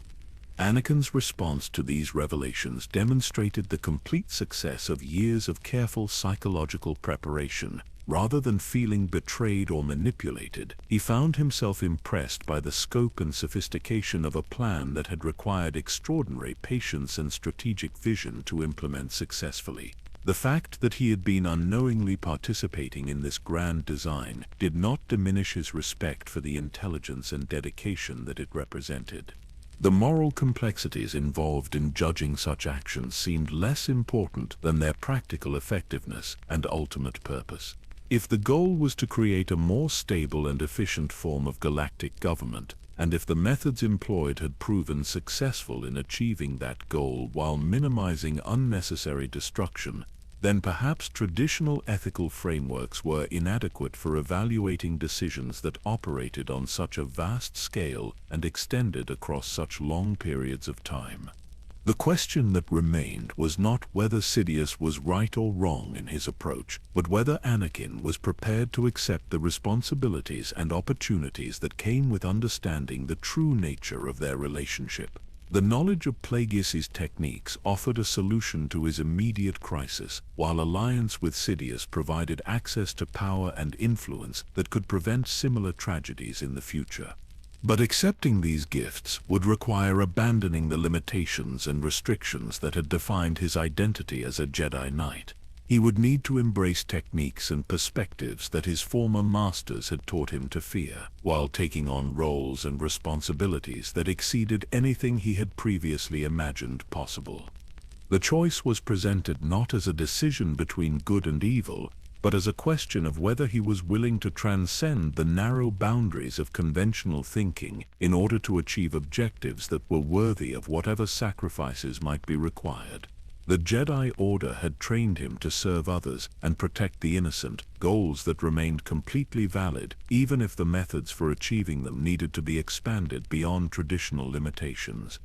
Standing at this crossroads with the fate of his wife and unborn child hanging in the balance, Anakin Skywalker faced the most important decision of his life. Behind him lay the familiar path of institutional loyalty and accepted wisdom, a route that offered comfort but limited effectiveness in addressing the crises that mattered most to him personally. Ahead lay unknown territory that promised both greater power and greater responsibility. Techniques that could save lives, but methods that challenged everything he had been taught about the proper relationship between means and ends. The choice would determine not just his own destiny, but the future of the galaxy itself. The transformation of Anakin Skywalker into Darth Vader began not with a dramatic ceremony or ritual initiation, but with a simple act of desperate violence that seemed to justify itself through necessity and circumstance. When Mace Windu raised his lightsaber to strike down the seemingly helpless Chancellor Palpatine, claiming that the Sith Lord was too dangerous to be taken alive, Anakin faced a choice that crystallized years of accumulated doubt about Jedi methods and institutional authority. The decision to intervene was made in a fraction of a second, driven by the immediate realization that Windu's death would eliminate his only hope of learning the techniques necessary to save Padmé's life. Yet the deeper significance of that moment extended far beyond personal considerations, representing the final rejection of a philosophical system that prioritized abstract principles over practical outcomes and institutional authority over individual conscience. Windu's severed hand, smoking as it fell toward the distant streets of Coruscant far below, carried with it more than just flesh and bone. It symbolized the end of Jedi influence over the galaxy's political future, the failure of a 1,000-year tradition of peacekeeping through moral authority, and the victory of a more pragmatic approach to wielding power that acknowledged the complexities of real-world governance rather than retreating into philosophical idealism. The formal pledge of loyalty that followed was almost anticlimactic compared to the psychological transformation that had already taken place over years of careful preparation. When Anakin knelt before Darth Sidious and accepted the name Darth Vader, he was not surrendering to temptation or corruption, but finally acknowledging the logical conclusion of insights and perspectives that had been developing throughout his adult life. The wisdom that Sidious shared in the hours that followed drew upon centuries of accumulated Sith knowledge, techniques and understanding that had been refined through generations of practical application in the most challenging circumstances imaginable. Unlike Jedi teachings, which often seemed designed to limit rather than enhance individual capability, Sith philosophy embraced the full potential of Force-sensitive beings while providing frameworks for channeling that potential toward meaningful objectives.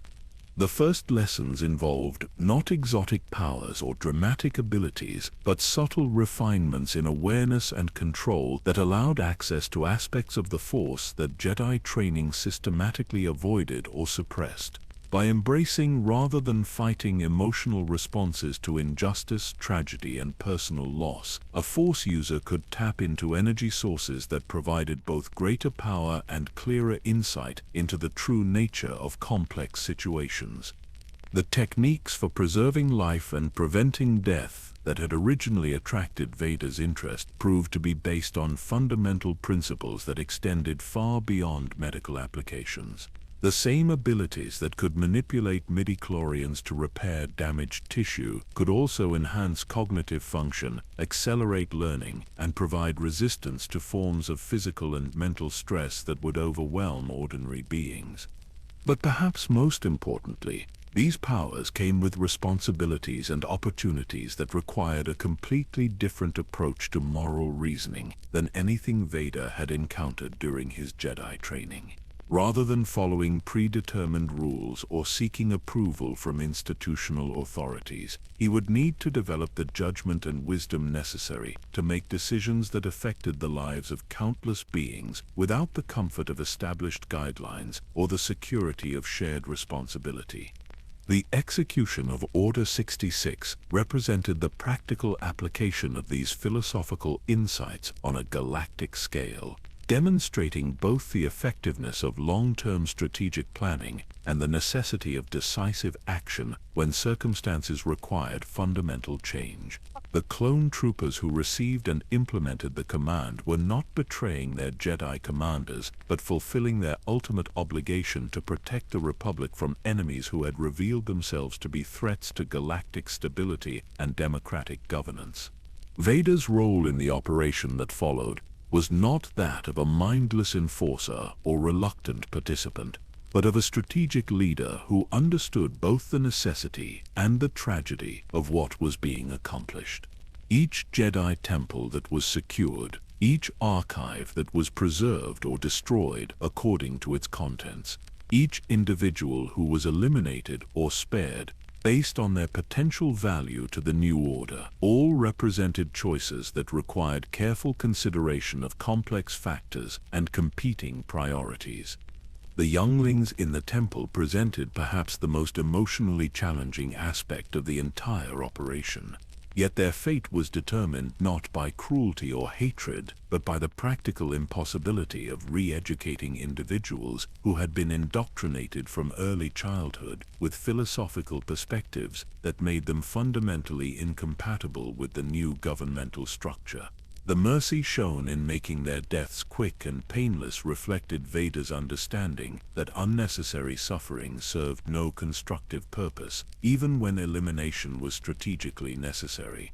The broader campaign against surviving Jedi throughout the galaxy required coordination between Imperial forces, local security services, and intelligence networks that had been developed over years of careful preparation. Each target was evaluated individually, with consideration given not just to their potential threat level, but to their possible value as sources of information or potential converts to the new order. Some Jedi proved amenable to re-education and were quietly integrated into Imperial service in roles that made use of their abilities while ensuring their loyalty to the new system. Others were offered opportunities to retire from public life in exchange for agreements not to interfere with Imperial policies or train unauthorized Force-sensitive individuals. Only those who demonstrated active resistance or refused reasonable accommodations were eliminated through direct action. The transformation of the Republic into the Empire proceeded with similar attention to practical considerations rather than ideological extremism. The Senate was not dissolved but restructured to function more efficiently, with enhanced executive powers that allowed rapid response to emerging challenges while maintaining democratic legitimacy through continued representation of member systems. Regional governors were appointed based on competence and loyalty rather than political connections or commercial influence, creating an administrative structure that could implement consistent policies while adapting to local conditions and cultural preferences. The Imperial military was expanded and reorganized to provide security against both external threats and internal instability, while new economic policies promoted growth and development throughout previously neglected systems in the Outer Rim territories. Vader's role in this transformation extended far beyond his public function as the Emperor's enforcer or his private duties as a hunter of surviving Jedi. His unique combination of Force abilities, military experience, and intimate knowledge of Republic institutions made him an invaluable resource for identifying and addressing the systemic problems that had made the previous government so ineffective at serving its citizens' actual needs. The construction of the first Death Star represented perhaps the most ambitious application of Imperial resources and capabilities, a project that demonstrated both the technological superiority of the new order and its commitment to maintaining peace through strength, rather than relying on the ineffective diplomatic processes that had characterized the Republic's approach to conflict resolution. Vader's involvement in the station's development went beyond tactical consultation and security oversight to include fundamental questions about the role of overwhelming force in maintaining galactic stability. The ability to destroy entire planets was not intended as a tool for conquest or oppression, but as a deterrent that would make large-scale warfare obsolete by ensuring that no rational government would risk total destruction for the sake of political independence or territorial expansion. The philosophical implications of wielding such power required careful consideration of questions that had never before been relevant to practical governance. Under what circumstances would the actual use of the Death Star be justified?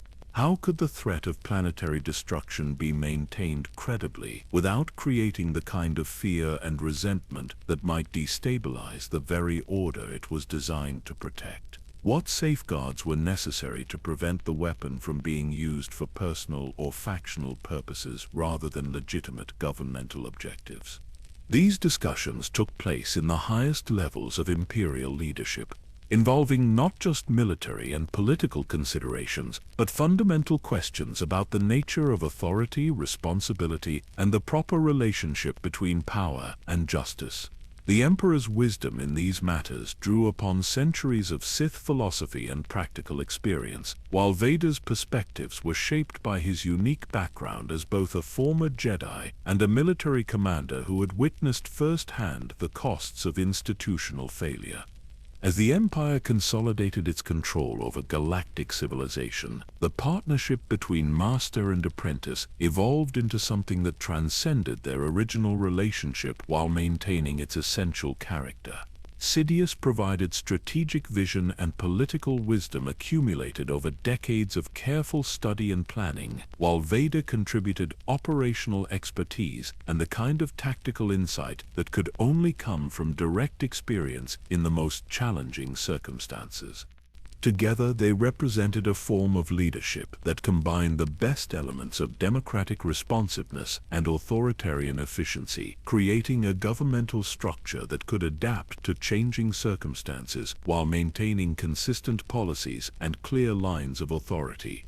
The galaxy had finally achieved the kind of stable, effective governance that had been the stated goal of Republican institutions for over 1,000 years, but which had never been successfully implemented due to the inherent limitations of systems based on compromise and consensus rather than competence and results. The years that followed the Empire's establishment revealed the true genius of Sidious's grand design, as systems that had struggled under Republican inefficiency began to flourish under Imperial coordination and direction. Trade routes that had been plagued by piracy and commercial disputes were secured through decisive military action, while planets that had been ignored by core world politicians suddenly found themselves receiving infrastructure investments and developmental assistance that transformed their economic prospects within a single generation. Yet beneath this surface of prosperity and order, Darth Vader found himself grappling with questions that his transformation had not fully resolved. The power he had gained through embracing the dark side was undeniable, manifesting in abilities that exceeded anything he had achieved as a Jedi Knight. His mastery of the Force now extended to techniques that could crush starship hulls as easily as human throats, while his enhanced perception allowed him to anticipate and counter threats that would have overwhelmed his former self. But the promise of power over death, the knowledge that had originally motivated his acceptance of Sith teachings, remained frustratingly elusive. Despite access to ancient holocrons and direct instruction from the Emperor himself, the specific techniques that could prevent mortality continued to require understanding that seemed to retreat further into complexity with each attempt at mastery. The irony was not lost on him that in gaining the strength to destroy enemies and conquer systems, he had not yet achieved the ability to preserve the life that mattered most to him. Padme's death during childbirth had been the cruelest possible confirmation of his prophetic visions, yet it had also revealed the limitations of even Sith wisdom when confronted with the fundamental mysteries of existence. The medical droids could find no physical cause for her condition, reporting that she had simply lost the will to live despite having every reason to fight for survival. The suggestion that emotional trauma could override biological imperatives challenged assumptions about the relationship between mind and body that formed the foundation of Force-based healing techniques. The birth of Luke and Leia represented both hope and danger in ways that complicated every aspect of Vader's relationship with his master and his understanding of his own destiny.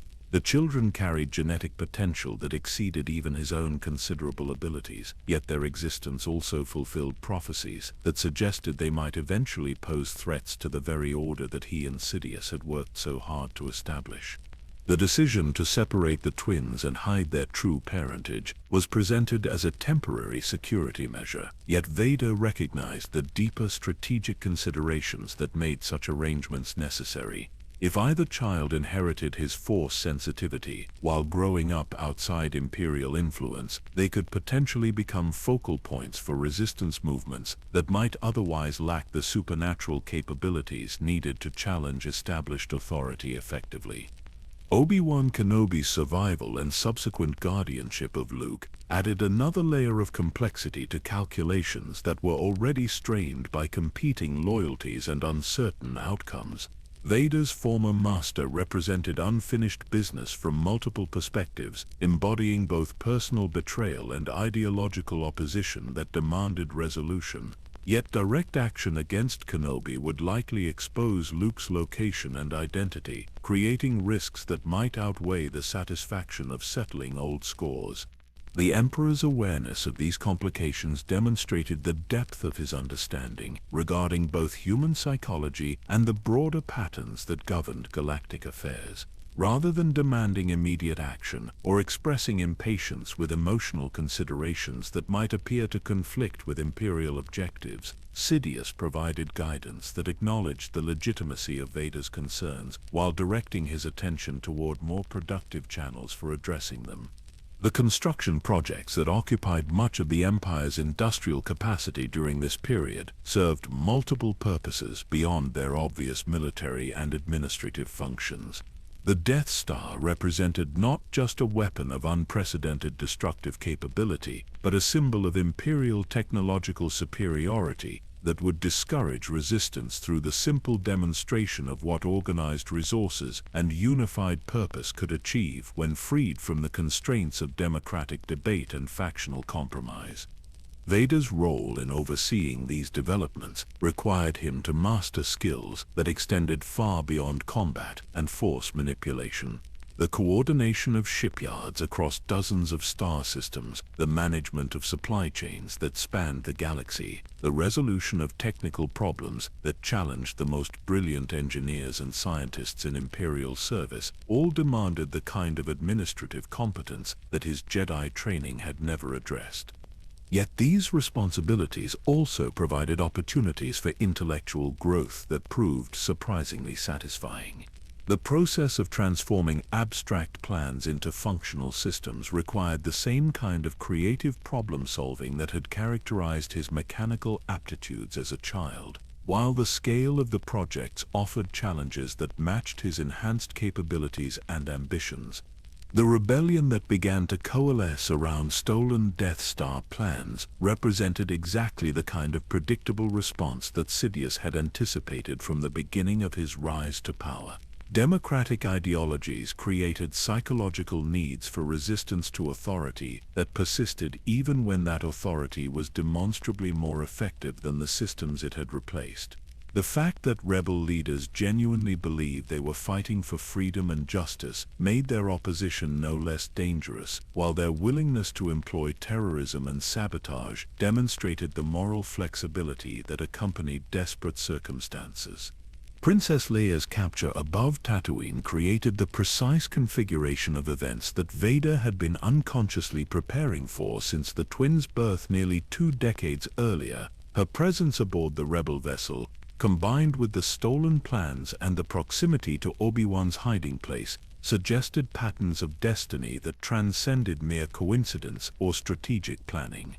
The interrogation that followed revealed capabilities that confirmed his suspicions about her parentage while demonstrating resistance to mental intrusion that exceeded normal human limitations. Her ability to withstand techniques that had broken experienced intelligence operatives and hardened military commanders suggested force potential that had been suppressed or remained undeveloped, yet which manifested as unusual strength of will and clarity of purpose under extreme stress. The decision to destroy Alderaan served multiple strategic objectives, while also providing a test of the Death Star's operational capabilities under combat conditions. The planet's destruction eliminated a major center of rebel financial and political support, while demonstrating to other systems the futility of continued resistance against Imperial authority. Yet, the emotional impact of witnessing such devastating power being deployed for political purposes created psychological effects that extended far beyond mere military calculations. Vader's presence during the operation was officially justified by security concerns and the need for senior oversight of such a significant deployment of Imperial resources. But his actual experience of watching an entire world die in seconds provoked responses that surprised him with their intensity and complexity. The power to destroy billions of lives with a single command represented the ultimate expression of the authority he had helped to establish, yet it also revealed the terrible isolation that accompanied such capability.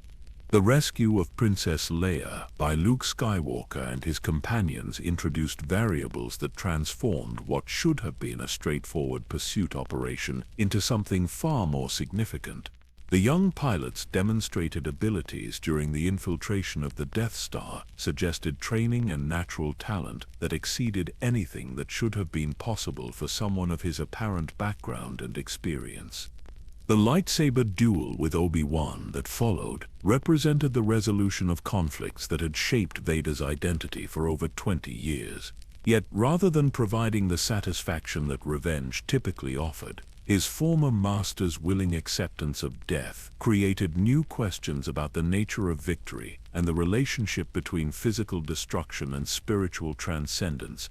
As the Death Star moved into position to destroy the rebel base on Yavin 4, Vader found himself confronting possibilities that challenged his understanding of destiny and the predictability of carefully laid plans.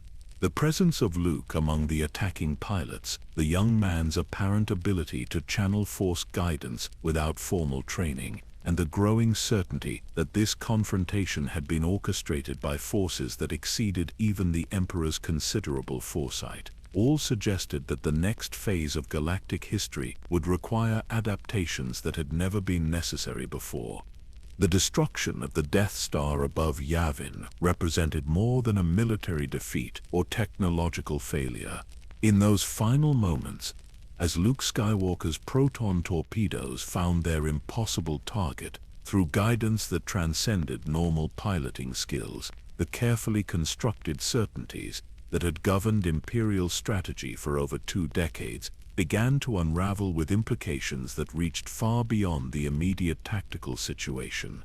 Vader's survival of the station's destruction was itself a demonstration of dark side mastery that few beings in galactic history had ever equaled, the ability to maintain consciousness and control while his TIE fighter was hurled into space by the explosion's shockwave required Force techniques that drew upon reservoirs of power that normal training could never access. Yet even as he fought to regain control of his damaged craft and establish communication with Imperial rescue forces, he found himself grappling with the deeper significance of what had just occurred. The young pilot who had destroyed the Death Star was not just another rebel operative or exceptionally skilled fighter ace. The Force signature that Vader had sensed during their brief encounter in the station's corridors carried resonances that were unmistakably familiar, genetic patterns that spoke of connections that should have been impossible given the official records of his family's fate. The realization that his son had not only survived, but had been trained as a Jedi, represented a convergence of personal and political complications that demanded immediate reassessment of long-term strategic planning. Emperor Palpatine's response to these developments demonstrated the adaptability and strategic vision that had made his rise to power possible in the first place. Rather than expressing frustration at the unexpected setback or demanding immediate retribution against those responsible, he recognized the opportunity that Luke's emergence presented for advancing objectives that had been delayed by the apparent extinction of the Skywalker bloodline. The hunt for Luke that followed was officially characterized as pursuit of a dangerous terrorist who posed ongoing threats to Imperial security and civilian populations. But the true purpose extended far beyond simple capture or elimination, involving instead a complex campaign of psychological manipulation designed to recreate the conditions that had originally facilitated Anakin's transformation into Darth Vader. The strategy required extraordinary patience and subtlety, as direct approaches would likely trigger the kind of defensive responses that had made Jedi so difficult to corrupt in the past. Circumstances would need to be arranged that would force Luke to make choices between competing loyalties and moral principles, creating internal conflicts that would gradually undermine his commitment to Jedi teachings, while opening pathways toward more pragmatic approaches to wielding power.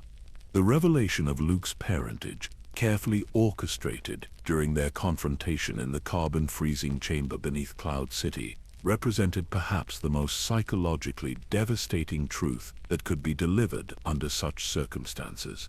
The knowledge that his father had not died as a hero of the Republic, but had instead become the Empire's most feared enforcer, challenged every assumption about heroism, morality, and the reliability of institutional narratives that formed the foundation of rebel ideology.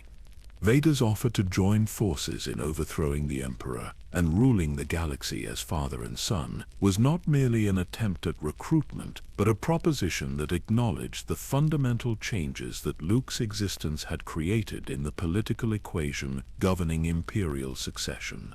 The rule of two had always contemplated the eventual replacement of masters by their apprentices, yet the emergence of a Force-sensitive heir with greater potential than either current Sith Lord complicated traditional patterns of advancement and authority. Luke's rejection of this offer, demonstrated through his willingness to fall to apparent death rather than accept partnership in galactic governance, revealed both the strength of his moral convictions and the completeness of his indoctrination in Jedi principles that prioritized abstract ideals over practical considerations. Yet his survival of the fall and successful escape suggested resources and capabilities that exceeded anything that conventional training should have been able to provide. The Emperor's reaction to these developments reflected his understanding that the emergence of the Skywalker heir represented both the ultimate test of Sith philosophy and the potential fulfillment of prophecies that had guided his actions for decades.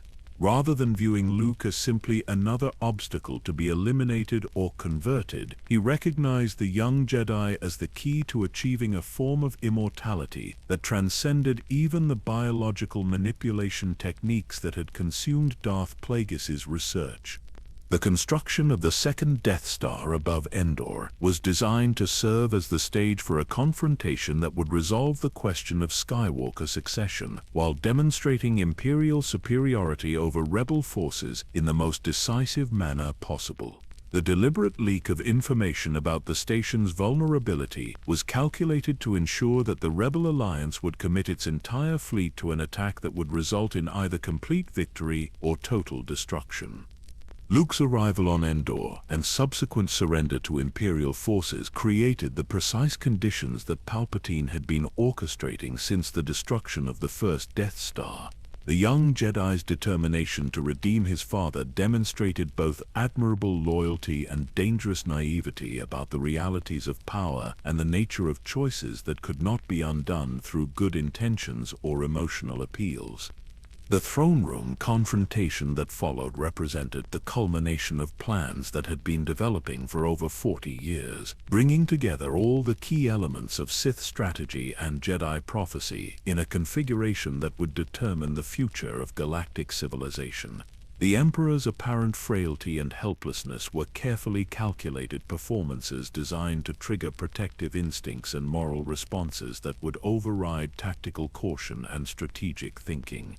Vader's internal conflict during these final moments reflected the psychological complexity of a being who had spent decades serving objectives that had originally been motivated by love and protection, yet which had required him to commit acts that contradicted the very values that had initially inspired his transformation. The sight of his son being tortured by Force lightning awakened emotional responses that had been suppressed but never truly eliminated, creating cracks in the carefully constructed identity that had sustained him through years of Imperial service.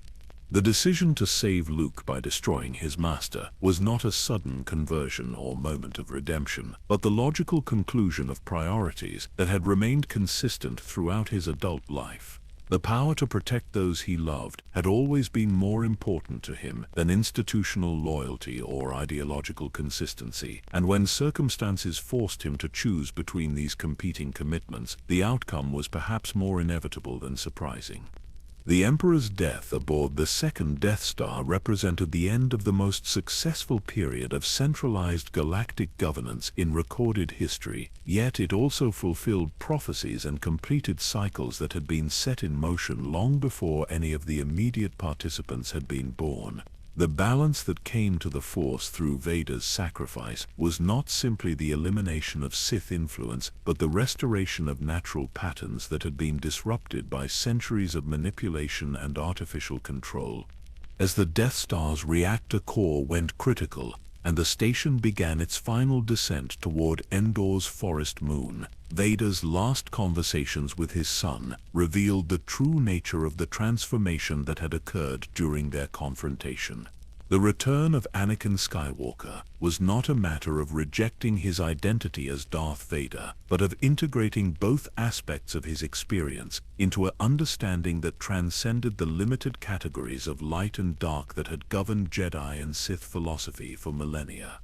The mask that fell away as he lay dying was more than just life support equipment or a symbol of mechanical enhancement. It represented the barriers between public duty and private feeling that had made possible his survival and effectiveness during the darkest period of Imperial rule, yet which had also prevented him from acknowledging the connections and loyalties that had ultimately proven stronger than any ideological commitment. In those final moments, as the station's structure failed around them, and Imperial forces fought desperately to escape the spreading destruction, Anakin Skywalker achieved a form of victory that had eluded both Jedi and Sith traditions. He had found a way to preserve what mattered most while accepting the consequences of choices that could not be changed, demonstrating that love and sacrifice could coexist with acknowledgement of past failures and acceptance of personal responsibility for their consequences. The galaxy that emerged from the Battle of Endor faced challenges and opportunities that neither Empire nor Rebellion had fully anticipated, requiring new forms of governance and cooperation that would need to transcend the limitations of previous political models while building upon whatever elements of wisdom and experience had survived the conflicts that had shaped the preceding generation. Death, as it turned out, was merely another boundary to be transcended through sufficient understanding of the Force's deepest mysteries. In the hidden depths of Exegol, surrounded by the ancient machinery and Sith cultists who had waited decades for this moment, Emperor Palpatine opened his eyes in a body that was both familiar and foreign, a vessel prepared through techniques that stretched the boundaries of what even the most accomplished Sith Lords had previously achieved. The resurrection was not perfect, as the clone bodies created through hastily applied science could not fully contain the immense dark side energies that constituted his essential being. The physical form that housed his consciousness showed signs of decay and instability that would require constant maintenance through Force techniques and technological augmentation, yet it provided sufficient capability to continue the work that his apparent death had only temporarily interrupted. The years of exile that followed allowed for reflection on lessons learned from the Empire's collapse and the tactical errors that had made possible what should have been impossible. Vader's betrayal had been emotionally predictable yet strategically preventable, the result of allowing personal attachments to override institutional loyalties in ways that contradicted fundamental Sith principles. The Rebel Alliance's success had stemmed from their ability to inspire sacrifice and cooperation that transcended rational self-interest, qualities that Imperial doctrine had never adequately understood or countered. These insights informed the development of strategies that would govern the next phase of galactic conquest, approaches that incorporated hard-won wisdom about the relationship between fear and loyalty, while addressing the weaknesses that had ultimately proven fatal to the Empire's stability. The final order that began to take shape in Exegol's hidden shipyards represented not just a return to previous methods, but an evolution that built upon both successes and failures of earlier campaigns. The fleet of Star Destroyers that emerged from the unknown regions carried weaponry that exceeded anything previously deployed in galactic warfare, each vessel equipped with planet-killing capabilities that made the Death Star seem almost restrained by comparison. Yet the true innovation lay not in destructive capacity, but in coordination and control systems that would prevent the kind of individual initiative that had made possible the Empire's defeat at Endor. The search for suitable heirs and successors occupied much of Palpatine's attention during these years of preparation, as the biological limitations of his cloned form made clear that long-term success would require finding individuals capable of carrying forward his vision while possessing the strength and loyalty necessary to wield the power he had accumulated. The bloodlines that had produced both himself and Vader suggested genetic patterns that might be replicated or enhanced through careful breeding programs and selective recruitment. Refi's emergence as a force-sensitive individual of extraordinary potential represented both opportunity and challenge in ways that echoed his earlier relationship with Anakin Skywalker. Her parentage, tracing back through his own son who had chosen exile over inheritance, created genetic connections that might facilitate the kind of spiritual transfer that could ensure true continuity of consciousness across multiple lifespans. The techniques for essence transfer that had been theoretical during Darth Plagueis's research had been refined through decades of practical experimentation and direct experience with the boundaries between life and death. Unlike simple cloning, which could only replicate physical characteristics, the proposed method would allow complete integration of memories, abilities, and accumulated wisdom into a new vessel that could transcend the limitations of any single biological form. Ben Solo's corruption into Kylo Ren demonstrated both the continued effectiveness of gradual psychological manipulation and the persistent challenges that came with working through intermediaries who possessed their own agendas and limitations. Snoke's role as a bridge between the hidden Sith Master and his potential new apprentice had been necessary to avoid premature exposure, yet it had also created opportunities for misunderstanding and misdirection that complicated the training process. The revelation of Rey's heritage during their final confrontation aboard the second Death Star represented the culmination of genealogical planning that had extended across multiple generations, yet it also triggered responses that demonstrated the persistent power of choice and individual will over genetic predisposition and environmental conditioning. Her rejection of the offered inheritance echoed Luke Skywalker's earlier decision, suggesting patterns of moral development that transcended simple explanations based on training or indoctrination. The battle that followed drew upon reserves of dark side power that had been accumulating for decades, energies channeled through techniques that pushed the boundaries of what physical forms could contain or direct. The Force lightning that erupted from Palpatine's hands during his final assault carried potency that exceeded anything he had previously demonstrated, yet it was ultimately overcome by abilities that Rey had developed through connection to the collective wisdom of all previous Jedi. The concept of spiritual support that allowed Rey to channel the strength of deceased Jedi Masters represented a philosophical approach to Force mastery that neither traditional Sith nor Jedi teachings had fully explored.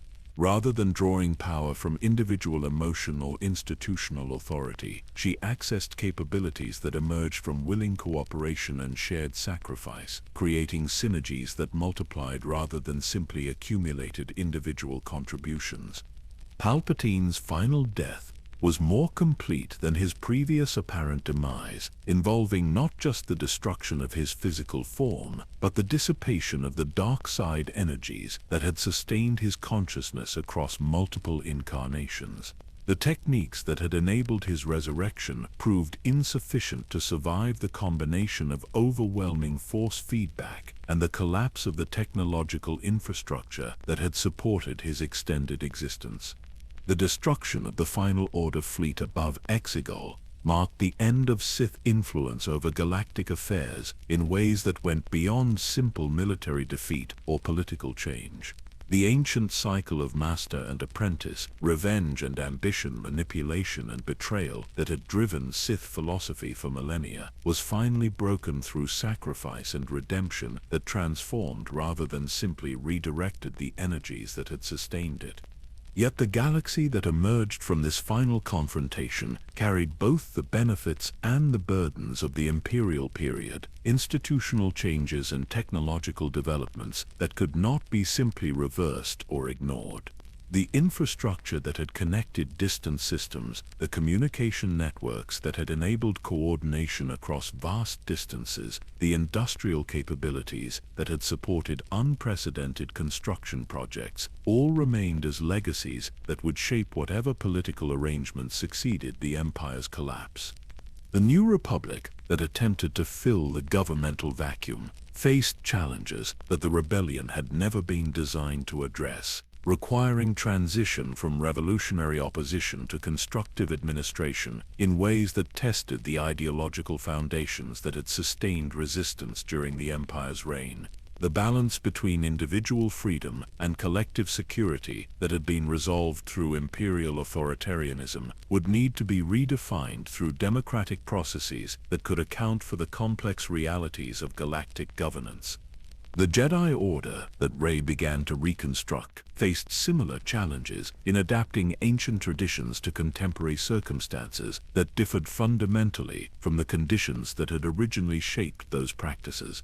The relationship between Force-sensitive individuals and broader society, the proper role of supernatural abilities in political affairs, the balance between personal development and public service, all required fresh thinking that could incorporate lessons learned from both Imperial tyranny and Sith manipulation. The story of Darth Sidious, from his early years as an ambitious politician on Naboo to his final defeat in the hidden depths of Exegol, represented more than just the biography of a particularly successful villain. It demonstrated the seductive power of gradual corruption, the effectiveness of patient long-term planning, and the ultimate limitations of strategies based on fear and control rather than genuine cooperation and shared commitment to worthy objectives. His legacy would persist not only in the governmental structures and technological capabilities that his empire had created, but in the hard-won wisdom that his opposition had been forced to develop in order to overcome his influence. The galaxy had learned, through bitter experience, the importance of vigilance against corruption, the value of individual choice and moral courage, and the necessity of building institutions that could serve the common good without becoming instruments of oppression. The balance that finally came to the Force through Rey's sacrifice and the destruction of the Sith represented not the end of conflict or the establishment of permanent peace, but the restoration of natural cycles that allowed for growth, change, and renewal without the artificial manipulation that had characterized the previous 1,000 years of galactic history. In the quiet aftermath of galactic upheaval, as the scattered remnants of the Final Order fleet drifted powerless through the void above Exegol, something profound settled over the galaxy, like the first gentle breath of dawn after the longest night in recorded history. The silence that followed the Emperor's final scream was not empty, but full, pregnant with possibilities that had been suppressed for generations under the weight of manipulation and fear. On distant worlds, beings who had lived their entire lives under imperial rule stepped outside their homes to look up at stars that seemed somehow brighter, cleaner, as if a film of darkness had been wiped away from the very fabric of space itself. The Force, no longer twisted and channeled through pathways of hatred and domination, began to flow in patterns that had not been felt since before the rise of the Sith, currents of energy that connected all living things in harmonies of growth rather than conquest. Reti stood alone among the ruins of the Sith throne, her body bearing the physical toll of channeling powers that had exceeded any individual's capacity to contain. Yet her spirit somehow more complete than it had ever been before. The voices of the Jedi who had spoken through her during those final moments had not departed entirely, but had settled into a quiet presence that would remain as long as she chose to listen, a counsel of wisdom drawn from across the centuries of light-side tradition. The knowledge that she carried now encompassed not just the techniques and philosophies that Luke Skywalker had preserved from the old Jedi Order, but insights gained through direct confrontation with the deepest mysteries of the dark side. She had looked into the heart of Sith power and chosen love over fear, cooperation over domination, sacrifice over self-preservation. These choices had transformed her understanding in ways that no amount of traditional training could have achieved. Across the galaxy, former Imperial officers and administrators faced decisions that would determine whether the transition to whatever came next would be accomplished through wisdom or chaos. Some chose to cling to the authority structures that had given their lives meaning for decades, attempting to maintain order through familiar methods of control and compliance. Others recognized that the fundamental premises underlying their service had been shattered beyond repair, requiring entirely new approaches to the challenges of governance and social organization. The revelation that their emperor had been a Sith Lord, whose ultimate goal was the domination of all life, created a crisis of faith that extended far beyond political considerations. Millions of beings who had genuinely believed they were serving the cause of peace and stability discovered that their dedication had been exploited to advance objectives that contradicted everything they thought they were fighting to protect. Yet within this crisis lay the seeds of renewal, as individuals and entire systems began to rediscover values and traditions that had been suppressed rather than destroyed during the imperial period. Art forms that had been banned as subversive, philosophical teachings that had been dismissed as primitive, forms of governance that had been replaced by centralized authority, all began to emerge from hiding places where they had waited for the return of freedom. The process of reconstruction would take generations, as the infrastructure of oppression that had been built over decades could not be dismantled overnight without creating chaos that would harm the very people it was meant to liberate. But the psychological and spiritual transformation that began in those first days after Palpatine's final defeat created momentum that would sustain the work through whatever challenges lay ahead. Rayce's return to the desert world of Tatooine represented more than just a pilgrimage to honor the memory of those who had shaped her journey. Standing in the twin sunset that had inspired Luke Skywalker's earliest dreams of adventure, she buried the lightsabers that had belonged to both Anakin and his son, returning them to the sands that had witnessed the beginning of the story that was finally reaching its conclusion. The new weapon she had constructed using techniques learned from ancient Jedi texts glowed with a golden light that seemed to capture and reflect the warmth of Tatooine's binary stars, a symbol of hope that drew upon traditional wisdom while incorporating innovations born from unprecedented experience. It would serve not as an instrument of war, but as a tool for teaching, a focus for the meditative practices that would guide the next generation of Force-sensitive individuals toward understanding that transcended the limitations of previous traditions. The name she chose when the curious scavenger asked who she was carried the weight of legacy, while affirming the power of choice over genetics, environment, or destiny.